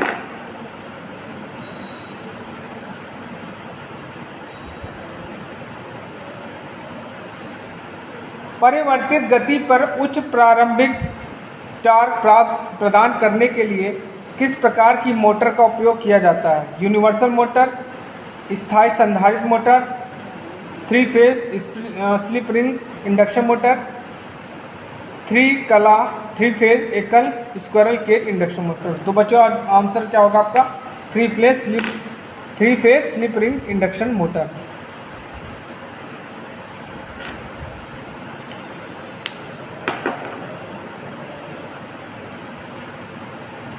वाइंडिंग प्रक्रिया में वेजेज के रूप में किस सामग्री का उपयोग किया जाता है? एम्पायर, कपास, बांस, टेरिलिन। तो बच्चों आंसर क्या होगा? बांस। चलिए अगला क्वेश्चन देखते हैं। एसी इंडक्शन मोटर में बलागुण और स्लिप के बीच क्या संबंध होता है? ठीक है, स्लिप बढ़ने से बलागुण घटता है, स्लिप बढ़ने से बलागुण बढ़ता है, स्लिप के घटने से बलागुण बढ़ता है, स्लिप के घटने से बलागुण घटता है। देखिए जो आपकी जो रिलेशन होता है वो क्या होता है? Torque is directly proportional to SV square होता है। मतलब कह सकते हैं कि torque is directly proportional to slip. तो स्लिप के बढ़ने से क्या होगा? बलागुण भी क्या करेगा? बढ़ेगा। तो ये आपका आंसर सेकंड बिल्कुल सही है। चलिए अगला क्वेश्चन देखते हैं। आपूर्ति देने से पहले वाइंडिंग में कौन सा परीक्षण आवश्यक है? Ground test, polarity test, open circuit test, short circuit test. तो बच्चों क्या होना चाहिए? पोलैरिटी टेस्ट होना चाहिए। चलिए अगला क्वेश्चन देखते हैं। यदि खुले सर्किट में रोटर बार हो तो एसी इंडक्शन मोटर का क्या प्रभाव होता है? सॉफ्ट का कंपन, मोटर शुरू नहीं होगी, धीमी गति से चलता है, मोटर के अति गर्म होने। तो बच्चों आंसर क्या होगा? मोटर के अति गर्म होने। चलिए अगला क्वेश्चन देखते हैं। रोटर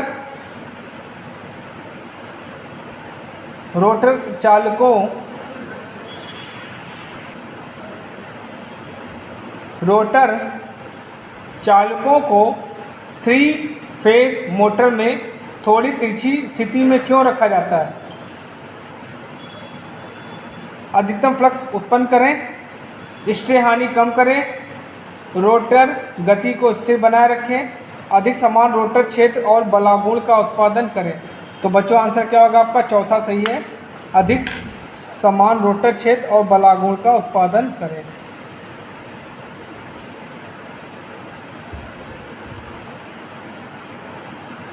चलिए अगला क्वेश्चन देखते हैं।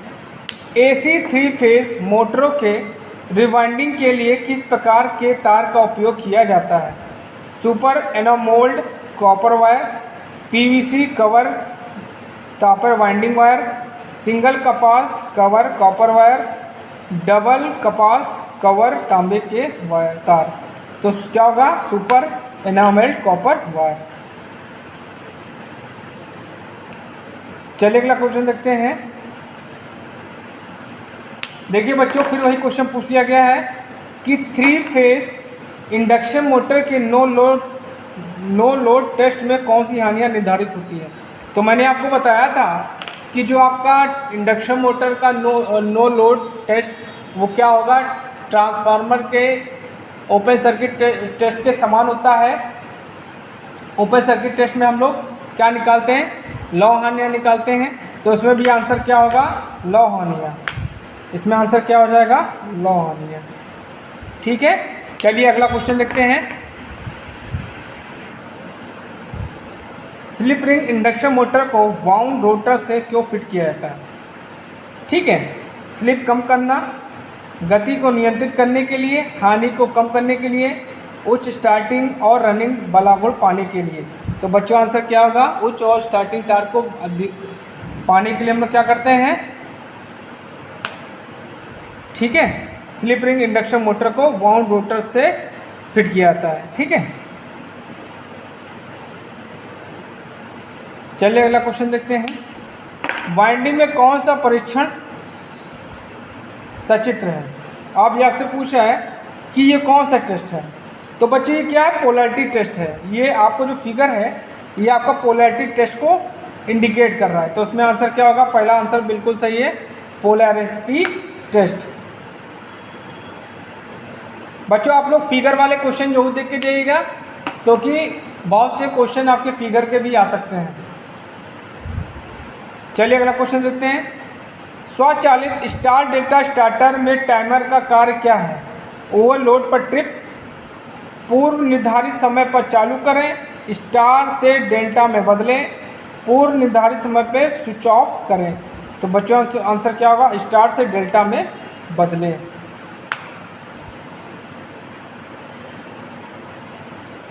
चलिए अगला क्वेश्चन देखते हैं। AC 3 फेस इंडक्शन मोटर का प्रारंभिक करंट क्या है?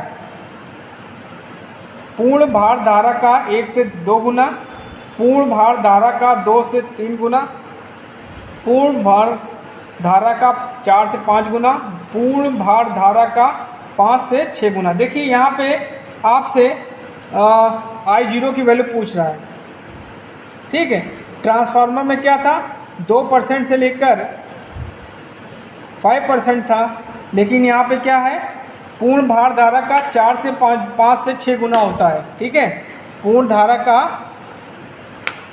का 5 से 6 गुना। तो आंसर क्या होगा? पूर्ण धारा का 5 से 6 गुना।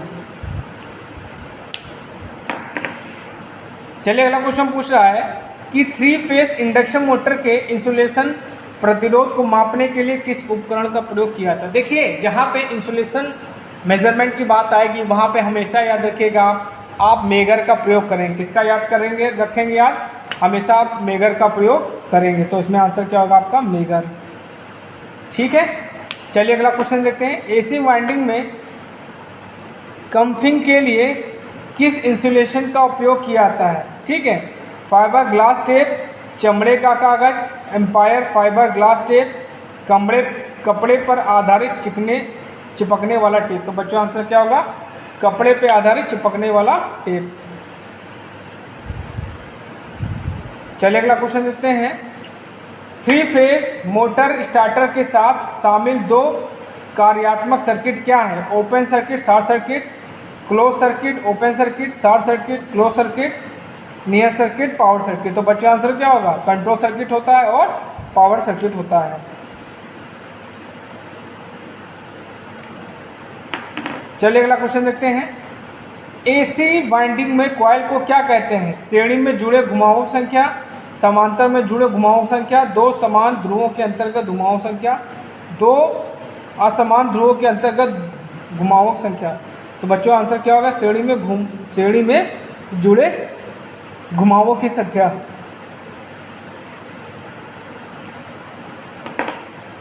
चलिए अगला क्वेश्चन देखते हैं। लेथराइट पेपर इंसुलेशन का मुख्य गुण कौन सा है?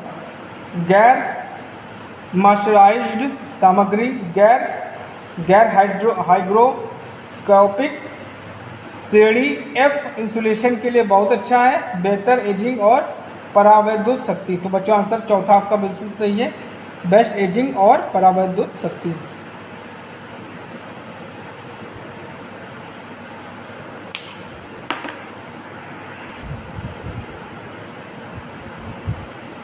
रिवाइंडिंग प्रक्रिया का प्रकार क्या है? देखिए आपको फिगर दे दिया गया है।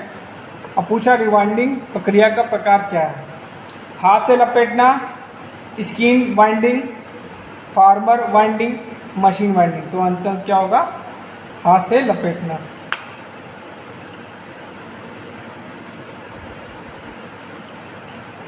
चलिए अगला क्वेश्चन देखते हैं। किस प्रकार के वाइंडिंग तार को सबमर्सिबल पंप मोटर को वाइंडिंग करने के लिए उपयोग किया जाता है? PVC कवर प्रकार, टेर्लिन थ्रेड प्रकार, सुपर एनामेल टाइप, डबल सूती कवर प्रकार। तो बच्चों आंसर क्या होगा? PVC कवर प्रकार। बच्चों इन क्वेश्चन को आप बड़े ध्यान से जरूर पढ़िएगा, समझिएगा, क्योंकि आपका इसी में से एग्ज़ाम आना है। और मेरे वीडियो को शेयर जरूर करिएगा अपने फ्रेंड्स को। 3 phase slip rig induction motor को शुरू करने व चलाने के लिए किस प्रकार के स्टार्टर का प्रयोग करेंगे? डायरेक्ट ऑनलाइन स्टार्टर यूज़ करेंगे, रोटर रियोस्टेट स्टार्टर यूज़ करेंगे, ऑटो ट्रांसफार्मर स्टार्टर यूज़ करेंगे, manual start delta starter use करेंगे। ठीक है, तो बच्चों इसमें आंसर क्या होगा? Rotor rheostat starter, rotor rheostat starter. चलिए अगला क्वेश्चन देखते हैं।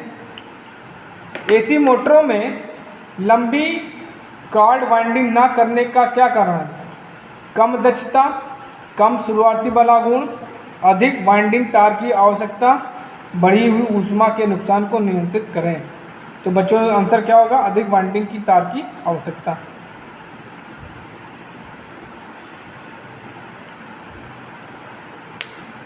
चलिए आपसे पूछा है 3 फेज स्क्वायरल केज प्रेरण मोटर की गति की गणना करने का सूत्र क्या है?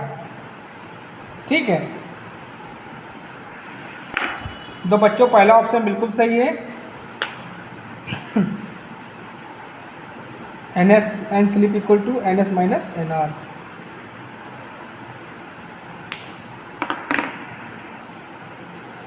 What is the function of collar? ये जो आपको फिगर दे दिया है इसमें पूछा कॉलर का क्या काम है। ऑप्शन दिए क्षेत्र के चारों ओर इंसुलेशन प्रदान करना, कुंडल टेपिंग के लिए इंसुलेशन प्रदान करना, निकले हुए किनारे के लिए सामग्री को कसने में मदद करता है, कुंडल में ऊष्मा स्थानांतरित के लिए इंसुलेशन प्रदान करता है। तो बच्चों आंसर क्या होगा? पहला ऑप्शन बिल्कुल सही है, क्षेत्र के चारों ओर इंसुलेशन प्रदान करना। चलिए अगला क्वेश्चन देखते हैं। शीतलन के लिए किस प्रकार की वाइंडिंग में अधिक जगह है? ओवर हैंगिंग कॉइल के लिए, ओवर हैंगिंग कॉइल और रोटर बीच, ओवर हैंगिंग कॉइल और योक के बीच, ओवर हैंगिंग कॉइल और गेज के बीच। तो बच्चों आंसर इसमें आपका थर्ड सही है, ओवर हैंगिंग और योक के बीच।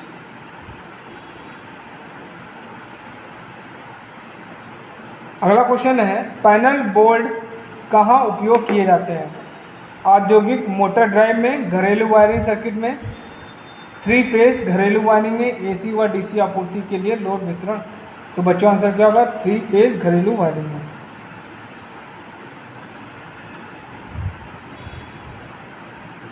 चलिए अगला क्वेश्चन देखते हैं। रोटरी स्विच के किस प्रकार के डिज़ाइन का सचित्र वर्णन किया गया है? दस्ता, उत्तोलक, सिक्के का स्लॉट। चलिए देख लेते हैं, फिगर दिया होगा।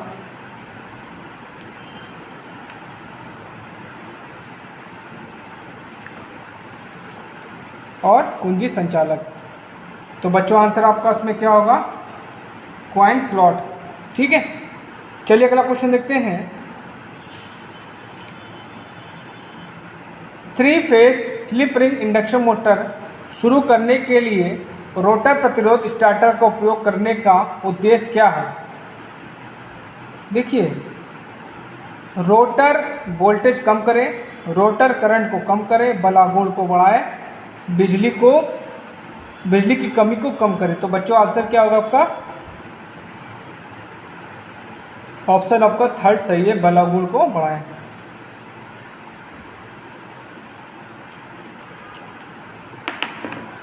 गति नियंत्रण की कौन सी विधि केवल 3 फेज की स्लिप रिग इंडक्शन मोटर के लिए आरोपित है? ठीक है, कैस्केड संचालन, रोटर रियोस्टेट गति नियंत्रण, आरोपित आवृत्ति विधि को बदलना, स्टेटर ध्रुव विधि की संख्या को बदलना। देखिए मैंने आपको बताया था कि स्लिप रिंग इंडक्शन मोटर को किससे करते हैं? रियोस्टेट से करते हैं, स्टार्टर से। ठीक है, तो बच्चों इसमें आंसर क्या होगा? रोटर रियोस्टेट गति नियंत्रण। चलिए अगला क्वेश्चन देखते हैं। ये आपको एक फिगर दे दिया गया है और पूछा गया है ये वाइंडिंग क्या है?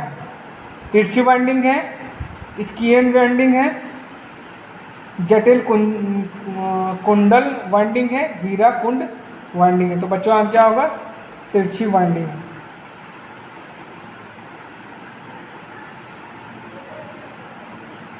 चलिए अगला क्वेश्चन देखते हैं। 3 फेज कला मोटर वाइंडिंग का नाम क्या है यदि कुंडली पिच पोल पिच से कम है? पूर्ण पिच वाइंडिंग, पूरे कुंडल वाइंडिंग, लंबी chord winding, short chord winding, chorded winding. तो बच्चों आंसर क्या होगा? Short chorded winding.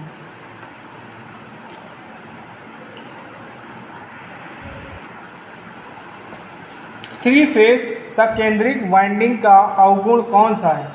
अधिक जगह लेने की आवश्यकता है, एक स्टेप्ड फार्मर की आवश्यकता है, कॉइल को समान रूप से आकार देने के लिए और अधिक कठिन, अंत कनेक्शन बनाना आसान नहीं है। तो बच्चों आंसर क्या होगा इसमें? एक स्टेप्ड फार्मर की आवश्यकता है। चलिए अगला क्वेश्चन देखते हैं। कॉइल पोल कला की संख्या वाले एसी मोटर वाइंडिंग किस प्रकार के अलग अलग स्लॉट में व्यवस्थित होते हैं? टोकरी वाइंडिंग, सेकेंडरी वाइंडिंग, वितरित वाइंडिंग, एकाग्र वाइंडिंग। तो बच्चों आंसर क्या होगा? Distributed winding. चलिए अगला क्वेश्चन देखते हैं। क्वेश्चन अगला पूछ रहा है कि थ्री फेज मोटर में वाइंडिंग के बीच कला स्थापन क्या होता है? देखिए 3 फेज होते हैं, आर वाई बी, ठीक है। अब इनसे पूछा है कि इन वाइंडिंग के बीच में क्या क्या डिफरेंस होता है? तो 120 डिग्री का डिफरेंस होता है बच्चों। तो इसमें आंसर क्या होगा? 120 degree is the right answer. चलिए अगला क्वेश्चन देखते हैं। एक आपको फिगर दे दिया गया है, ठीक है, और यहाँ पे एक्स को इंडिकेट कर रहा है। अब ये पूछा है कौन सा भाग है? सॉफ्ट है, ब्रश है, बेयरिंग है, स्लिपरिंग है। तो बच्चों ये आंसर क्या है इसका? स्लिपरिंग है। ये क्या है? स्लिपरिंग है। स्लिपरिंग क्या काम करती है? स्लिपरिंग क्या करती है? जो काम आपका कम्यूटेटर करता है वो आपका काम स्लिपरिंग करती है। स्लिपरिंग किसकी बनी होती है? फास्फोरस ब्रॉन्ज की बनी होती है, ठीक है बच्चों। बच्चों आपको ये फिगर दे दिया गया है। अब ये पूछा कौन सी वाइंडिंग है ये, ठीक है। पहला ऑप्शन है आधा कुंडल वाइंडिंग, पूरा कुंडल वाइंडिंग, सिंगल लेयर वाइंडिंग, दोहरी परत वाइंडिंग। तो बच्चों आंसर क्या होगा? ये पूरे कॉइल वाइंडिंग है, ठीक है, होल कॉइल वाइंडिंग। चलिए अगला क्वेश्चन देखते हैं। कुंडली वाइंडिंग का नाम क्या है? देखिए आपको एक वाइंडिंग दे दी गई है और आपसे पूछा ये कौन सी वाइंडिंग है, ठीक है। कंसेंट्रिक कॉइल वाइंडिंग, वितरित कॉइल वाइंडिंग, जाल आकार की कॉइल वाइंडिंग, हीरे की जाली के आकार की कॉइल वाइंडिंग। तो बच्चों आंसर क्या होगा? हीरे की जाली के आकार की कॉइल वाइंडिंग। चलिए अगला क्वेश्चन देखते हैं। 3 फेज प्रेरण मोटर में किस गति को तुल्यकालिक गति कहते हैं? देखिए जो आपका स्टेटर में जो आपका रोटेटिंग मैग्नेटिक फील्ड जनरेट होता है उसकी स्पीड क्या होती है? सिंक्रोनस स्पीड होती है, ठीक है। चलिए ऑप्शन देख लेते हैं। शून्य भार गति, फुल लोड गति, चुंबकीय क्षेत्र की गति को घुमाते हुए स्टेटर तथा रोटर के बीच सापेक्ष गति। तो बच्चों आंसर क्या होगा? मैंने आपको बताया जो आपका जब हम स्टेटर को 3 फेज सप्लाई देते हैं तो उसमें क्या होता है? 3 फेज का रोटेटिंग मैग्नेटिक फील्ड जनरेट होता है जिसकी स्पीड क्या होती है? सिंक्रोनस स्पीड होती है। और सिंक्रोनस स्पीड को हम लोग एन एस से रिप्रेजेंट करते हैं और एन एस इक्वल टू क्या होता है? 120 F/P, ठीक। तो इसमें आंसर क्या होगा? चुंबकीय क्षेत्र की गति को घुमाते हुए। चलिए अगला क्वेश्चन पूछता है कि ये फिगर दे दिया गया आपको और पूछा कि कौन सा स्टार्टर है? डोल स्टार्टर है, ऑटो ट्रांसफार्मर स्टार्टर है। तो बच्चों क्या? ऑटो ट्रांसफार्मर स्टार्टर है, ठीक है। चलिए एक फिगर दे दिया गया बच्चों। अब इसमें से पूछा जो एक्स है ये किसको इंडिकेट करता है? ठीक है, खराद का धुआं, ठीक, तार का चारा, तार गाइड, स्पूल वाहक। तो बच्चों आंसर क्या होगा? खाद का धुरा।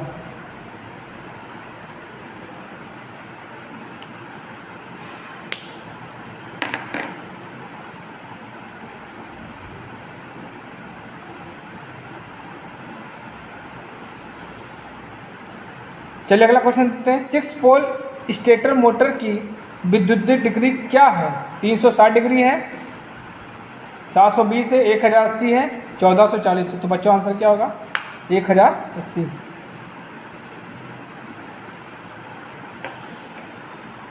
यदि स्लिप रिंग इंडक्शन मोटर में रोटर वाइंडिंग खुले परिपथ में स्टार्टिंग किया जाता है तो मोटर का प्रभाव क्या होता है? नहीं चलेगी, धीमी से चलेगी, बहुत तेज़ गति से चलती है लेकिन लोड खींचने में सक्षम नहीं है। तो बच्चों आंसर पहला क्या? नहीं चलेगी ये। ठीक है, चलिए अगला क्वेश्चन देखते हैं। यदि एक कला चलने के दौरान विफल हो जाता है तो 3 फेज इंडक्शन मोटर का क्या होता है? सामान्य मोटर की तरह चलती है, मोटर तुरंत बंद हो जाती है, मोटर धीरे धीरे चलती है, आखिरकार जल जाती है, और मोटर अनियमित गति से चलती है। तो बच्चों आंसर क्या होगा? मोटर चलेगी, धीरे धीरे चलेगी, लेकिन कुछ समय बाद क्या होगी? वो जल जाएगी। तो बच्चों आंसर क्या होगा?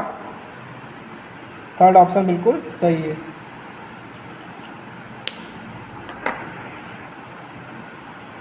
लोड के साथ चलने के दौरान एक कला कट ऑफ होने पर 3 फेज इंडक्शन मोटर पर क्या प्रभाव पड़ेगा?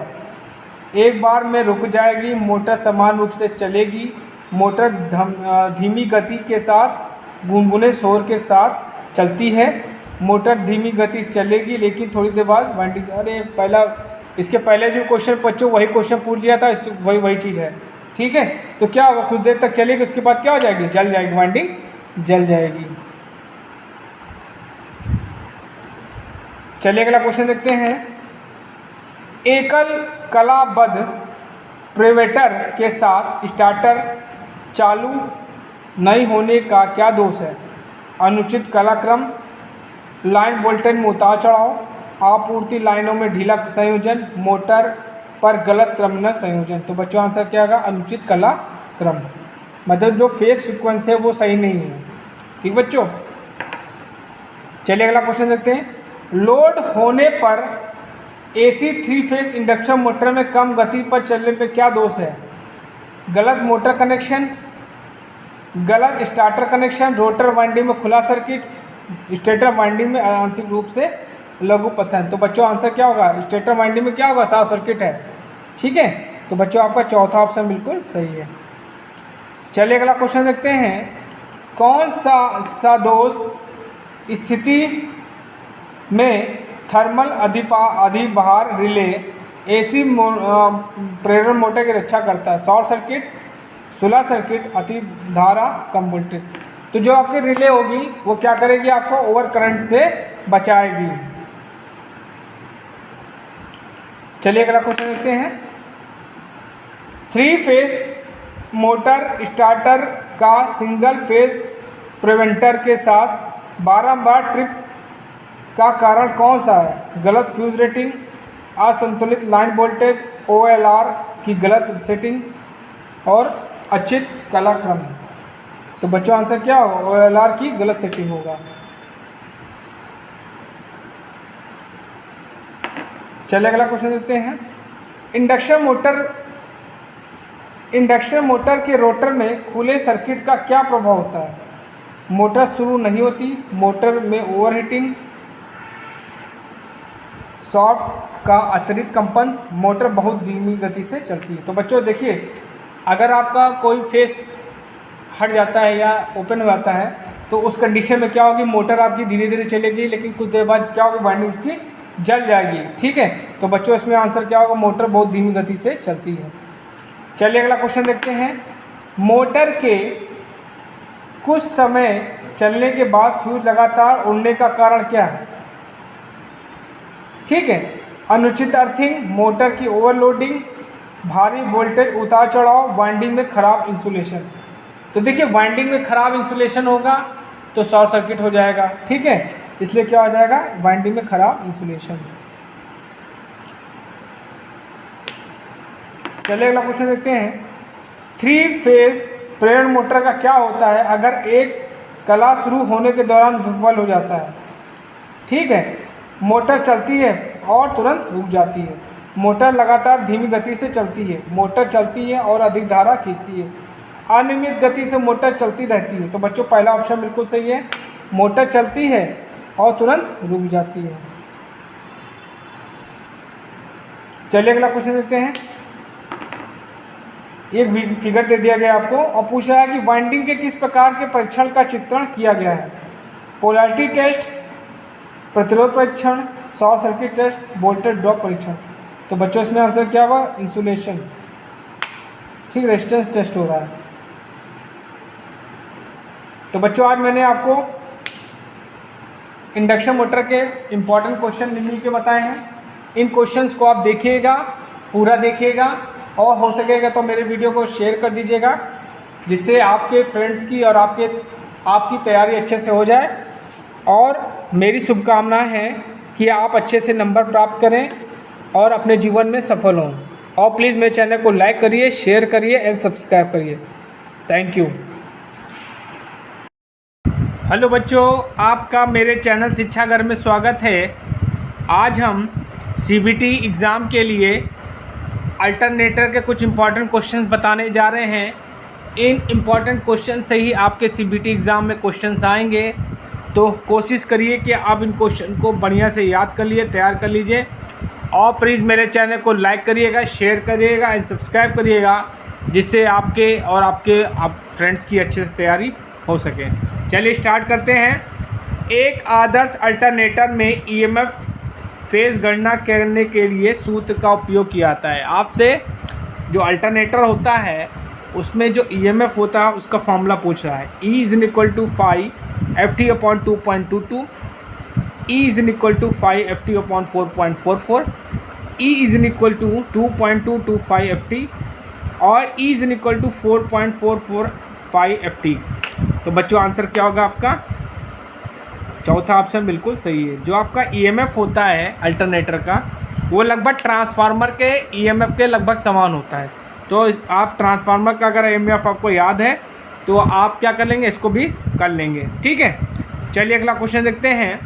अल्टरनेटर में प्रेरित EMF की दिशा खोजने के लिए किस नियम का प्रयोग करेंगे? ठीक है, देखिए अल्टरनेटर क्या है आपका? अल्टरनेटर क्या है आपका? AC जनरेटर है, ठीक है। अल्टरनेटर क्या बोलते हैं? AC जनरेटर कहते हैं। और आपका जो DC जनरेटर था उसमें हम लोग क्या करते थे? फ्लेमिंग के दाएं हाथ का नियम करते थे। तो इसमें भी क्या करेंगे? जनरेटर के मैटर में हम लोग फ्लेमिंग के दाएं हाथ का नियम का भी प्रयोग करेंगे। तो इसमें आंसर क्या हो जाएगा? फ्लेमिंग के दाएं हाथ का नियम। कोई कन्फ्यूज़न नहीं है। आप लोग अगर जनरेटर तैयार है तो उसको भी आप लोग कर लेंगे। चलिए अगला क्वेश्चन देखते हैं। एक फिगर दे दिया गया आपको, ठीक है, ये आपको फिगर दे दिया गया है और फिगर के क्वेश्चन कोशिश करिए सब याद करके जाइए।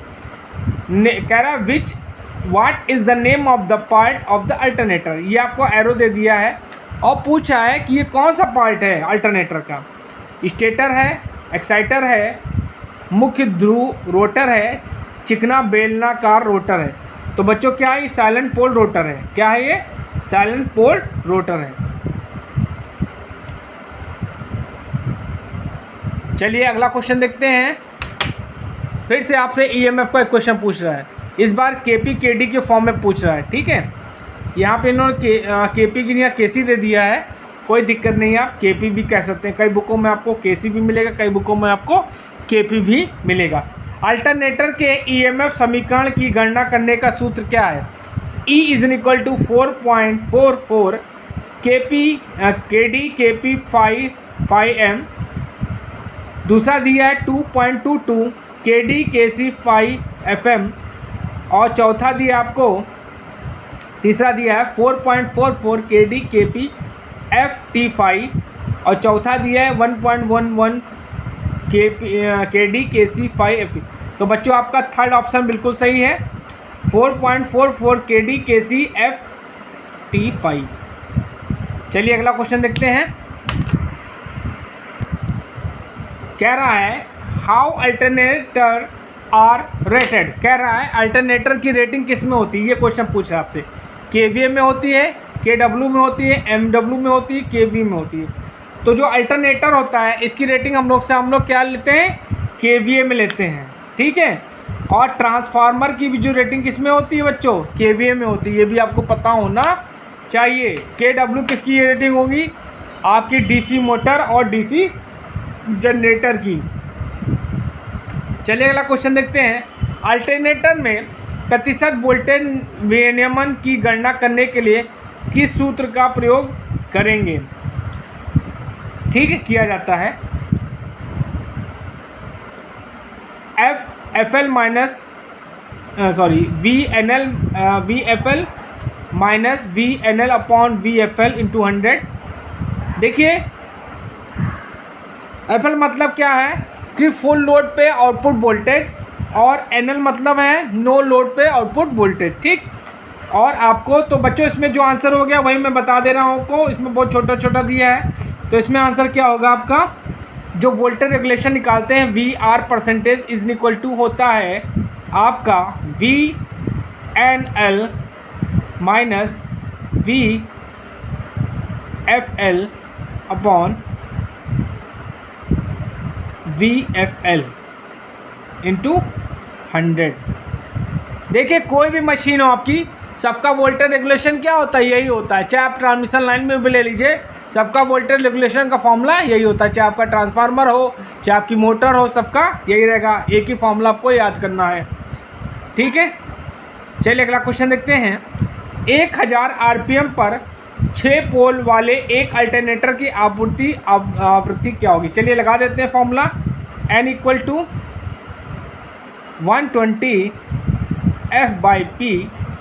यहाँ स्पीड कितनी दी आपको, 1000 दी है, 120 फ्रीक्वेंसी निकालनी है। पोल कितने हैं आपके, 6। ठीक, तो F इक्वल टू हो जाएगा F इक्वल टू 1000 गुणे 6 बटे 120। ये कैंसिल हो गया, 6 दूनी 12 50। तो बच्चों फ्रीक्वेंसी आपकी कितनी है कि 50 हर्ट्ज। तो इसमें आंसर क्या होगा, 50 hertz. 50 hertz is the right answer. चलिए अगला क्वेश्चन देखते हैं। 50 हर्ट्ज की आवृत्ति पर 2 पोल वाले एक अल्टरनेटर गति क्या होगी? चलिए इसको भी निकालते हैं। तो ये फॉर्मूला लगा देंगे, ऊपर जो लगा है N इक्वल टू 120 F/P। तो 120 फ्रीक्वेंसी आपकी कितनी दी है, 50 हर्ट्ज दी है। पोल कितने दिए हैं, 2 दिए हैं, कैंसिल हो गया। ये हो गया आपका 10, ये 60 आएगा आपका। ठीक है, तो आपका आ जाएगा 3000 RPM is the right answer. तो आपका थर्ड ऑप्शन बिल्कुल सही है।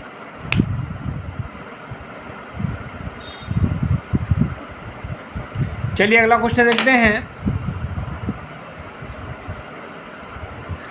दो अल्टरनेटरों के समांतर संचालन के डार्क लैंप विधि में लैंप किस स्थिति में बुझ जाते हैं? टर्मिनल वोल्टेज बराबर है, वोल्टेज और आवृत्ति बराबर है, वोल्टेज और पावर रेटिंग बराबर है, दोनों अल्टरनेटर में आवृत्ति समान। तो बच्चों आपका सेकंड ऑप्शन सही है। वोल्टेज और फ्रीक्वेंसी जब बराबर होते हैं तो ऐसी कंडीशन होती है। अल्टरनेटर में आर्मेचर प्रतिक्रिया के कारण डीमैग्नेटाइजिंग प्रभाव की भरपाई कैसे करें? अल्टरनेटर की गति को कम करना है, फील्ड उत्तेजना धारा को कम करना, फील्ड उत्तेजना धारा में वृद्धि करना, अल्टरनेटर की गति बढ़ाना। तो क्या करेंगे हम, फील्ड करंट की वैल्यू को बढ़ाएंगे। ठीक है, चलिए अगला क्वेश्चन देखते हैं। सिंक्रोस्कोप का उपयोग क्या है? आउटपुट वोल्टेज को समायोजित करें, फेज अनुक्रम समायोजित करें, आपूर्ति आवृत्ति समायोजित करें, धारा समानता के लिए सही तुरंत संकेत। तो बच्चों आंसर चौथा आपका बिल्कुल सही है, धारा समानता के लिए सही तुरंत संकेत। चलिए अगला क्वेश्चन देखते हैं। अल्टरनेटर के रोटर को डीसी प्रदान करने वाले उपकरण का क्या नाम है? ठीक है, तो मैंने आपको बताया जो सिस्टम आपका सिंक्रोनस मोटर में होता है वही सिस्टम आपका अल्टरनेटर में होता है। दोनों की संरचना लगभग समान होती है। ठीक है, ये भी क्वेश्चन आपसे आ सकता है। तो हम लोग क्या करेंगे, वहाँ पे क्या करते, फील्ड वाइंडिंग को एक्साइटेशन किससे कर देते हैं, एक्साइटर से। एक्साइटर आपके क्या थे, कोई डीसी सप्लाई हो सकती थी या कोई मोटर हो सकती थी, तो आपका आंसर क्या होगा, एक्साइटर या उत्तेजक। अल्टरनेटर में डैम्पर वाइंडिंग का उद्देश्य क्या है, देखिए वही मैंने आपको बताया कि जो काम आपका सिंक्रोनस मोटर में वही आपका अल्टरनेटर में होगा। तो हमने बताया था कि आपका जो सिंक्रोनस मोटर होती है वो सेल्फ स्टार्टिंग नहीं होती है, और उसमें क्या होता है कि इनेर्शिया का गुण पाया जाता है, जिसके कारण क्या होता है, हंटिंग उसमें उत्पन्न हो जाती है, ठीक है, ऑक्सीलेशन उत्पन्न हो जाते हैं, ठीक है। तो उसको हटाने के लिए हम लोग क्या करते हैं, डैम्पर वाइंडिंग का प्रयोग करते हैं। डैम्पर वाइंडिंग क्या करेगी, सिंक्रोनस मोटर को सेल्फ स्टार्टिंग बना देती है, ठीक है। तो चलिए देख लेते हैं ऑप्शन क्या दिए हैं। तांबे के नुकसान को कम करता है, तांबे इसको मतलब ही नहीं है। वायु हानि को कम करता है, इससे मतलब हंटिंग के प्रभाव को कम करता है। तो बच्चों आंसर क्या है, हंटिंग के प्रभाव को कम करता है। अल्टरनेटर के समांतर संचालन से पहले किस स्थिति को संतुष्ट किया जाना जरूरी है, ठीक है। रेटिंग समान होनी चाहिए, फेज अनुक्रम समान होना चाहिए, रोटर प्रतिबाधा समान होनी चाहिए, स्टेटर इम्पीडेंस समान होना चाहिए। तो बच्चों क्या होता है, फेज सीक्वेंस क्या होना चाहिए, सेम होना चाहिए।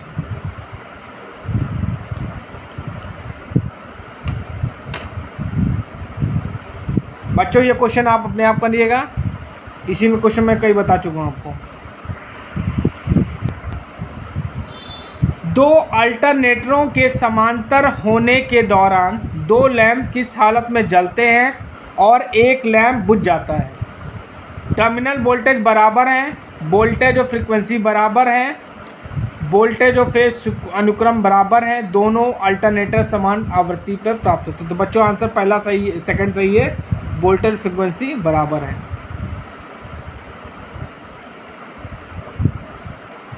देखिए समांतर प्रचालन के लिए कुछ कंडीशन होती हैं, आपको आप लोग देख लीजिएगा बुक में, ठीक है, क्योंकि यहाँ मैं आपको क्वेश्चन सॉल्व करा रहा हूँ, यहाँ ज़्यादा डीपली भी नहीं बता सकता हूँ। चलिए अगला क्वेश्चन देखते हैं। यदि भार बढ़ता है तो अल्टरनेटर का टर्मिनल वोल्टेज कम होने का कारण क्या है। क्षेत्र प्रतिरोध, आर्मेचर प्रतिक्रिया, प्रेरक प्रतिक्रिया, आर्मेचर प्रतिरोध। तो बच्चों क्या होगा, आर्मेचर प्रतिरोध। और बच्चों क्या किया जाता है, आर्मेचर प्रतिरोध की वैल्यू को कम रखा जाता है, जिसके कारण क्या हो, वोल्टेज ड्रॉप क्या हो, कम हो। एसी जनरेटर में डैम्पर वाइंडिंग का उपयोग करने का उद्देश्य क्या है। बच्चों यही क्वेश्चन बार बार पूछ रहा है, एक क्वेश्चन को बार बार। तो बच्चों इसमें आंसर क्या होगा, हंटिंग के प्रभाव को रोकता है, ठीक है, हंटिंग के प्रभाव को रोकता है।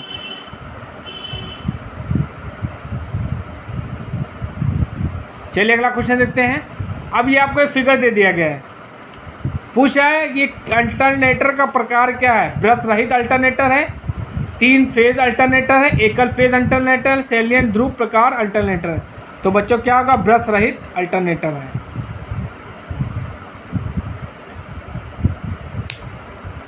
चलिए अगला क्वेश्चन फिर देखते हैं, वही आरपीएम वाला पूछ लिया इसने। पूछा है 2 पोल, पी की वैल्यू कितनी है, 2 पोल, फ्रीक्वेंसी कितनी दी है, 50 हर्ट्ज। अब आपसे स्पीड पूछ रहा है, तो NS = 120 F/P लगा दीजिए इसमें बच्चों, आ जाएगा आंसर 120। फ्रीक्वेंसी आपकी 50 हर्ट्ज है, पोल कितने हैं, 2 हैं, तो 2 × 12 तो 3000 RPM आएगा बच्चों।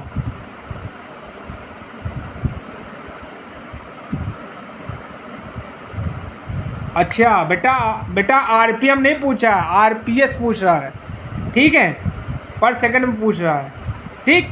तो सेकंड में करने के लिए क्या करेंगे इसको हम,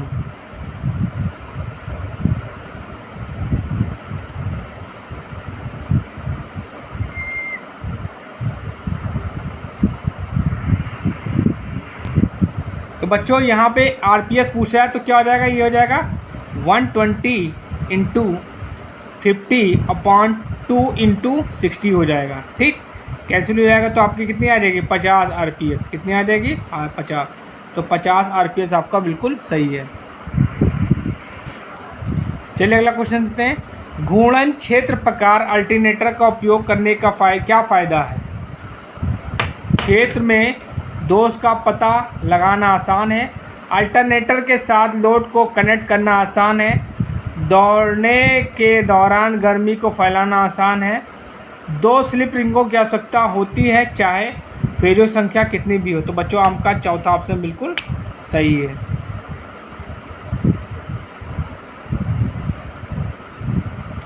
चलिए अगला क्वेश्चन देखते हैं। अल्टरनेटर में फील्ड उत्तेजन धारा को बढ़ाने से क्या प्रभाव पड़ता है? विचलन को रोकता है, अधिक वोल्टेज से संरक्षण, मृत शॉर्ट सर्किट संरक्षण और अल्टरनेटर को ओवरलोड होना। ठीक है, तो देखिए हमने बताया था आपको कि अभी मैग्नेटाइजेशन आर्मेचर रिएक्शन से रिलेटेड क्वेश्चन पहले आया था। तो क्या करेगा ये? डीमैग्नेटाइजेशन को विचलन से रोकता है। ठीक है, डीमैग्नेटाइजेशन को जो इफेक्ट होता है उससे क्या करेगा? रोकेगा। ठीक, चलिए अगला क्वेश्चन देखते हैं। अल्टरनेटर में हंटिंग के प्रभाव का कारण क्या है? अधिक भार के कारण, बिना लोड के चल रहा है, गति के उतार चढ़ाव के साथ चल रहा है, लोड में निरंतर उतार चढ़ाव के कारण। तो बच्चों क्या होता है? लोड के कारण होता ही है। ठीक है, तो बच्चों आपका चौथा ऑप्शन बिल्कुल सही है। चलिए अगला क्वेश्चन देखते हैं। लास्ट क्वेश्चन है बच्चों, और इसमें आपसे वोल्टेज रेगुलेशन पूछ रहा है। तो इसका फॉर्मूला हमने आपको बताया था। तो देखिए इसका वोल्टेज रेगुलेशन का फॉर्मूला था VR% equal to VNL minus VFL minus upon VFL। ठीक है, ये फॉर्मूला लगाएंगे इनटू 100। अब देखिए लोड हटा लिया जाता है तो आपका वोल्टेज कितना हो जाता है? 660। और लोड फुल लोड पे कितना था? 480। और फुल लोड पे क्या था? FL 480 into 100। तो 660 में से 480 गया 0, 16 में से 8 गया, यहाँ बचा 5, 180 पॉइंट 480 इंटू 100 कैंसिल हो गया। ठीक, तो हो जाएगा आपका 1848। ठीक, तो इसको सॉल्व करिए। चलिए इसको किससे बात करें? 3 से। 3 छंग 18, 3 एकम 3, 3 9, 3 छंग 18। ठीक, तो इसको सॉल्व करेंगे तो 600/16। ठीक, तो ये आएगा आपका कितना? 16। तो ये आपका आ जाएगा, इसको सॉल्व करेंगे तो ये आपका आ जाएगा। देखिए इसको सॉल्व करेंगे तो आपको सॉल्व करने पे आएगा आपका 37.5%। ठीक है, तो बच्चों ये आपका थर्ड ऑप्शन बिल्कुल सही है। ठीक है, थर्ड ऑप्शन बिल्कुल आपका सही है। तो बच्चों आज मैंने आपको अल्टरनेटर के एनसीवीटी के क्वेश्चन बताए निम्मी के, जो कि आपके सीबीटी एग्ज़ाम के लिए बहुत ही इंपॉर्टेंट है। इन्हीं में से क्वेश्चन पेपर आपका आएगा। कोशिश करिएगा पूरा क्वेश्चन पेपर देखिए, पूरा वीडियोस देखिए और अपने फ्रेंड्स को भेज दीजिए जिससे उनकी तैयारी अच्छे से हो सके। और मैं चाहता हूं कि सबके 90% के आसपास सीबीटी एग्ज़ाम में आएँ। ठीक है, और मेरे चैनल को जरूर सब्सक्राइब करिए। Thank you. हेलो बच्चों, आपका हमारे चैनल शिक्षा घर में स्वागत है।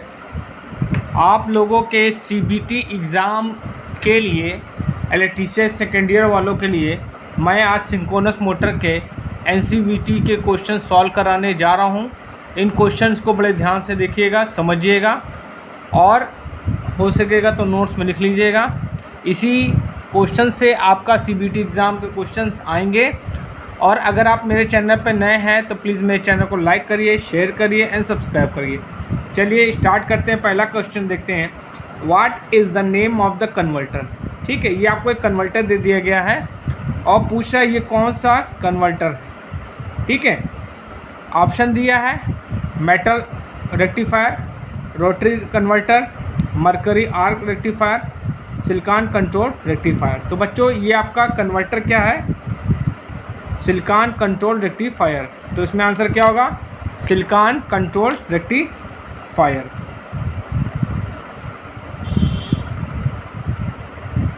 देखिए कन्वर्टर होता क्या, ठीक है, ठीक। कन्वर्टर को हम लोग रेक्टिफायर बोलते हैं, ठीक है। चलिए अगला क्वेश्चन देखते हैं। एक फिगर दे दिया गया है, ठीक है। What is the name of the converter. अब ये फिगर वाले क्वेश्चंस आप बच्चों जो याद रखिएगा, क्वेश्चंस आपके फिगर्स के बहुत से क्वेश्चन आपके आ सकते हैं। अब ये पूछा है मेटल रेक्टिफायर है, रोटरी कन्वर्टर है, मरकरी आर्क रेक्टिफायर है, मोटर जनरेटर सेट है। तो देखिए ये क्या आपका रोटरी रेक्टिफायर है, क्या आपका ये रोटरी रेक्टिफायर या रोटरी कन्वर्टर है। चलिए अगला क्वेश्चन देखते हैं। सिंक्रोनस मोटर ऑपरेशन के लिए डीसी सप्लाई क्यों आवश्यक है। हानियों को कम करने के लिए, शुरू में मोटर स्टार्ट करें, मोटर को ओवरलोड के साथ चलाएं, मोटर को तुल्यकालिक गति से चलाएं। एक्चुअली क्या है बच्चों कि हम लोग मोटर को सिंक्रोनस जो मोटर होती है उसको स्टार्टिंग के लिए हमको एक डीसी सप्लाई की आवश्यकता होती है। क्यों? क्योंकि आपका जो मोटर होता है, सिंक्रोनस मोटर होता है, उसमें क्या होता है क्या कहते हैं, इनेर्शिया का गुण पाया जाता है, ठीक है, जिसके कारण वो क्या होती है, स्टार्ट नहीं हो पाती है, ठीक है। तो स्टार्ट करने के लिए हम लोग क्या करते हैं, डीसी सप्लाई देते हैं, ठीक है। और जब डीसी सप्लाई से उसको घुमाया जाता है तो मोटर जो होती है आपकी, मोटर जो है वो आपकी सिंक्रोनस स्पीड पे चलने लगती है, ठीक है। तो इसमें आंसर क्या होगा, मोटर को तुल्यकालिक गति से चलाएं, ठीक। चलिए अगला क्वेश्चन देखते हैं। कह रहा है जो इन्वर्टर और कन्वर्टर दोनों के रूप में कार्य करता है उसे क्या कहते हैं, ठीक है। कन्वर्टर और इन्वर्टर क्या करता है, आपको डीसी से एसी में कन्वर्ट करता है, और जो आपका कन्वर्टर होता है वो आपका एसी से डीसी कन्वर्ट करता है। तो आपका क्या दिया है, धातु डिस्टकारी, मरकरी आर्क डिस्टकारी, अर्धचालक डायोड, तुल्यकालिक कन्वर्टर। तो बच्चों आंसर क्या होगा इसमें, सिंक्रोनस कन्वर्टर या तुल्यकालिक कन्वर्टर, ठीक है। चलिए अगला क्वेश्चन देखते हैं। What is the function of inverter. अब इन्वर्टर का फंक्शन आपसे पूछ रहा है। इन्वर्टर मैंने आपको बताया ये क्या करेगा, ये करेगा आपको डीसी को एसी में कन्वर्ट कर देगा। देखिए जो आपका इन्वर्टर होता है, इन्वर्टर ये क्या करेगा, डीसी टू एसी करेगा, डीसी टू एसी। और जो आपका कन्वर्टर होता है, कन्वर्टर को हम लोग रेक्टिफायर भी बोलते हैं, ठीक है, वो क्या करेगा, एसी टू डीसी करेगा, ठीक। ये हमेशा याद रखिएगा। तो आपका इसमें आंसर क्या होगा, एसी को डीसी में बदलना, डीसी को एसी में बदलना, एसी साइन तरंग को स्मूथ करना, पल्सेटिंग डीसी को शुद्ध डीसी में बदलना। तो बच्चों आंसर क्या होगा, डीसी को एसी में कन्वर्ट करता है। चलिए अगला क्वेश्चन देखते हैं। कौन सा परिवर्तक उपकरण ओवरलोड किया जा सकता है, डिस्टकारी unit, rotary converter, motor generator set, mercury arc डिस्टकारी। तो बच्चों आंसर क्या होगा, डिस्टकारी यूनिट। चलिए अगला क्वेश्चन देखते हैं। सिंक्रोनस मोटर को चलाने के लिए उत्तेजक क्यों आवश्यक है। मोटर में अधिक भार ले जाएं, पावर फैक्टर में सुधार, मोटर में होने वाले नुकसान को कम करना, मोटर को तुल्यकालिक गति से चलाएं। देखिए मैंने आपको बताया कि जो आपका डीसी सोर्स होता है, ठीक है, वो क्या होता है, एक एक्साइटर का कार्य करता है, ठीक है। उसका प्रयोग हम लोग क्यों करते हैं, हमने बताया आपको कि इनेर्शिया का गुण पाया जाता है, जिसके कारण क्या होती है, आपकी सिंक्रोनस मोटर स्टार्ट नहीं होती है, ठीक है। उस इनेर्शिया गुण को कम करने के लिए हम लोग क्या करते हैं, सप्लाई देते हैं एक्साइटेशन में, और जिससे क्या होता है, मोटर जो होती है तुल्यकालिक स्पीड पे चलती है। और जो आपकी सिंक्रोनस मोटर है ये क्या होती है, सिंक्रोनस स्पीड पे चलती है, और इस पर लोड का ज़्यादा इफेक्ट नहीं पड़ता, और ये तीनों पावर फैक्टर पे काम करती है। ये सब आपको पता होना चाहिए।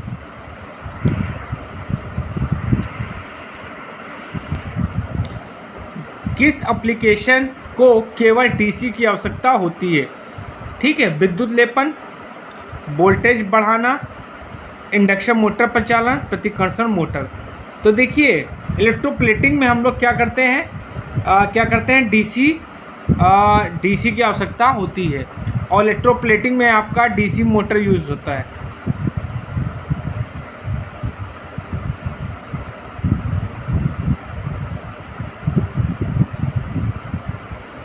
डीसी जनरेटर यूज़ होता है।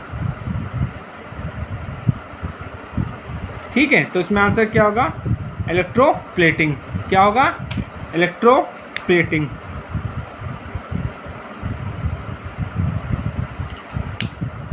चलिए अगला क्वेश्चन देखते हैं।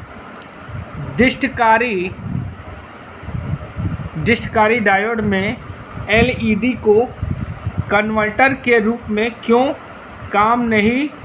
काम में नहीं लिया जाता? अधिक डोप युक्ति है, बहुत कम शक्ति युक्ति है, प्रकाश उत्सर्जन के लिए बनाया गया है और तापमान के प्रति बहुत संवेदनशील है। तो बच्चों आंसर क्या होगा? बहुत कम शक्ति युक्ति है। बच्चों ये क्वेश्चन आप पूरा पढ़ के जाएंगे तभी आप अच्छे नंबर पाएंगे। सिंक्रोनस मोटर का मुख्य अनुप्रयोग कौन सा है? लिफ्ट में, कागज रोलिंग मिलों में, एसी से DC converter, power factor correction device. देखिए जो आपकी सिंक्रोनस मोटर होती है वो क्या करती है? जो आपकी सिंक्रोनस मोटर है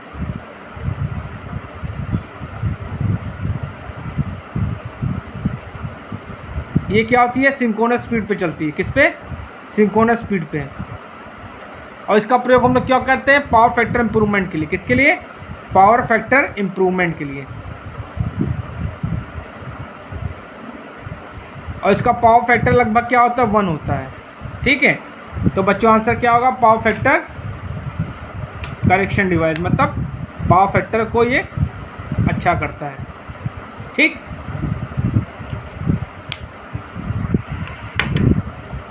डीसी मोटर जनरेटर सेट का लाभ क्या है? शोरहीन, उच्च दक्षता, कम रखरखाव की आवश्यकता है, डीसी आउटपुट वोल्टेज को आसानी से नियंत्रित किया जा सकता है। तो बच्चों आंसर क्या होगा? डीसी आउटपुट वोल्टेज को आसानी से नियंत्रित किया जा सकता है। चलिए अगला क्वेश्चन देखते हैं। ये आपको फिगर दे दिया गया बच्चों, ये आपको एक फिगर दे दिया गया है। ठीक है, एक फिगर दे दिया गया है और पूछा है कि ये जो एक्स पार्ट है ये क्या है, ये क्या कार्य है इसका? एसी को डीसी में परिवर्तित करता है, वोल्टेज ड्रॉप को कम करता है, बिना शोर के आउटपुट देने में मदद करता है, वितरित प्रत्यक्ष धारा एकत्र करता है। तो क्या होगा? वितरित प्रत्यक्ष धारा एकत्र करता है ये। ठीक है,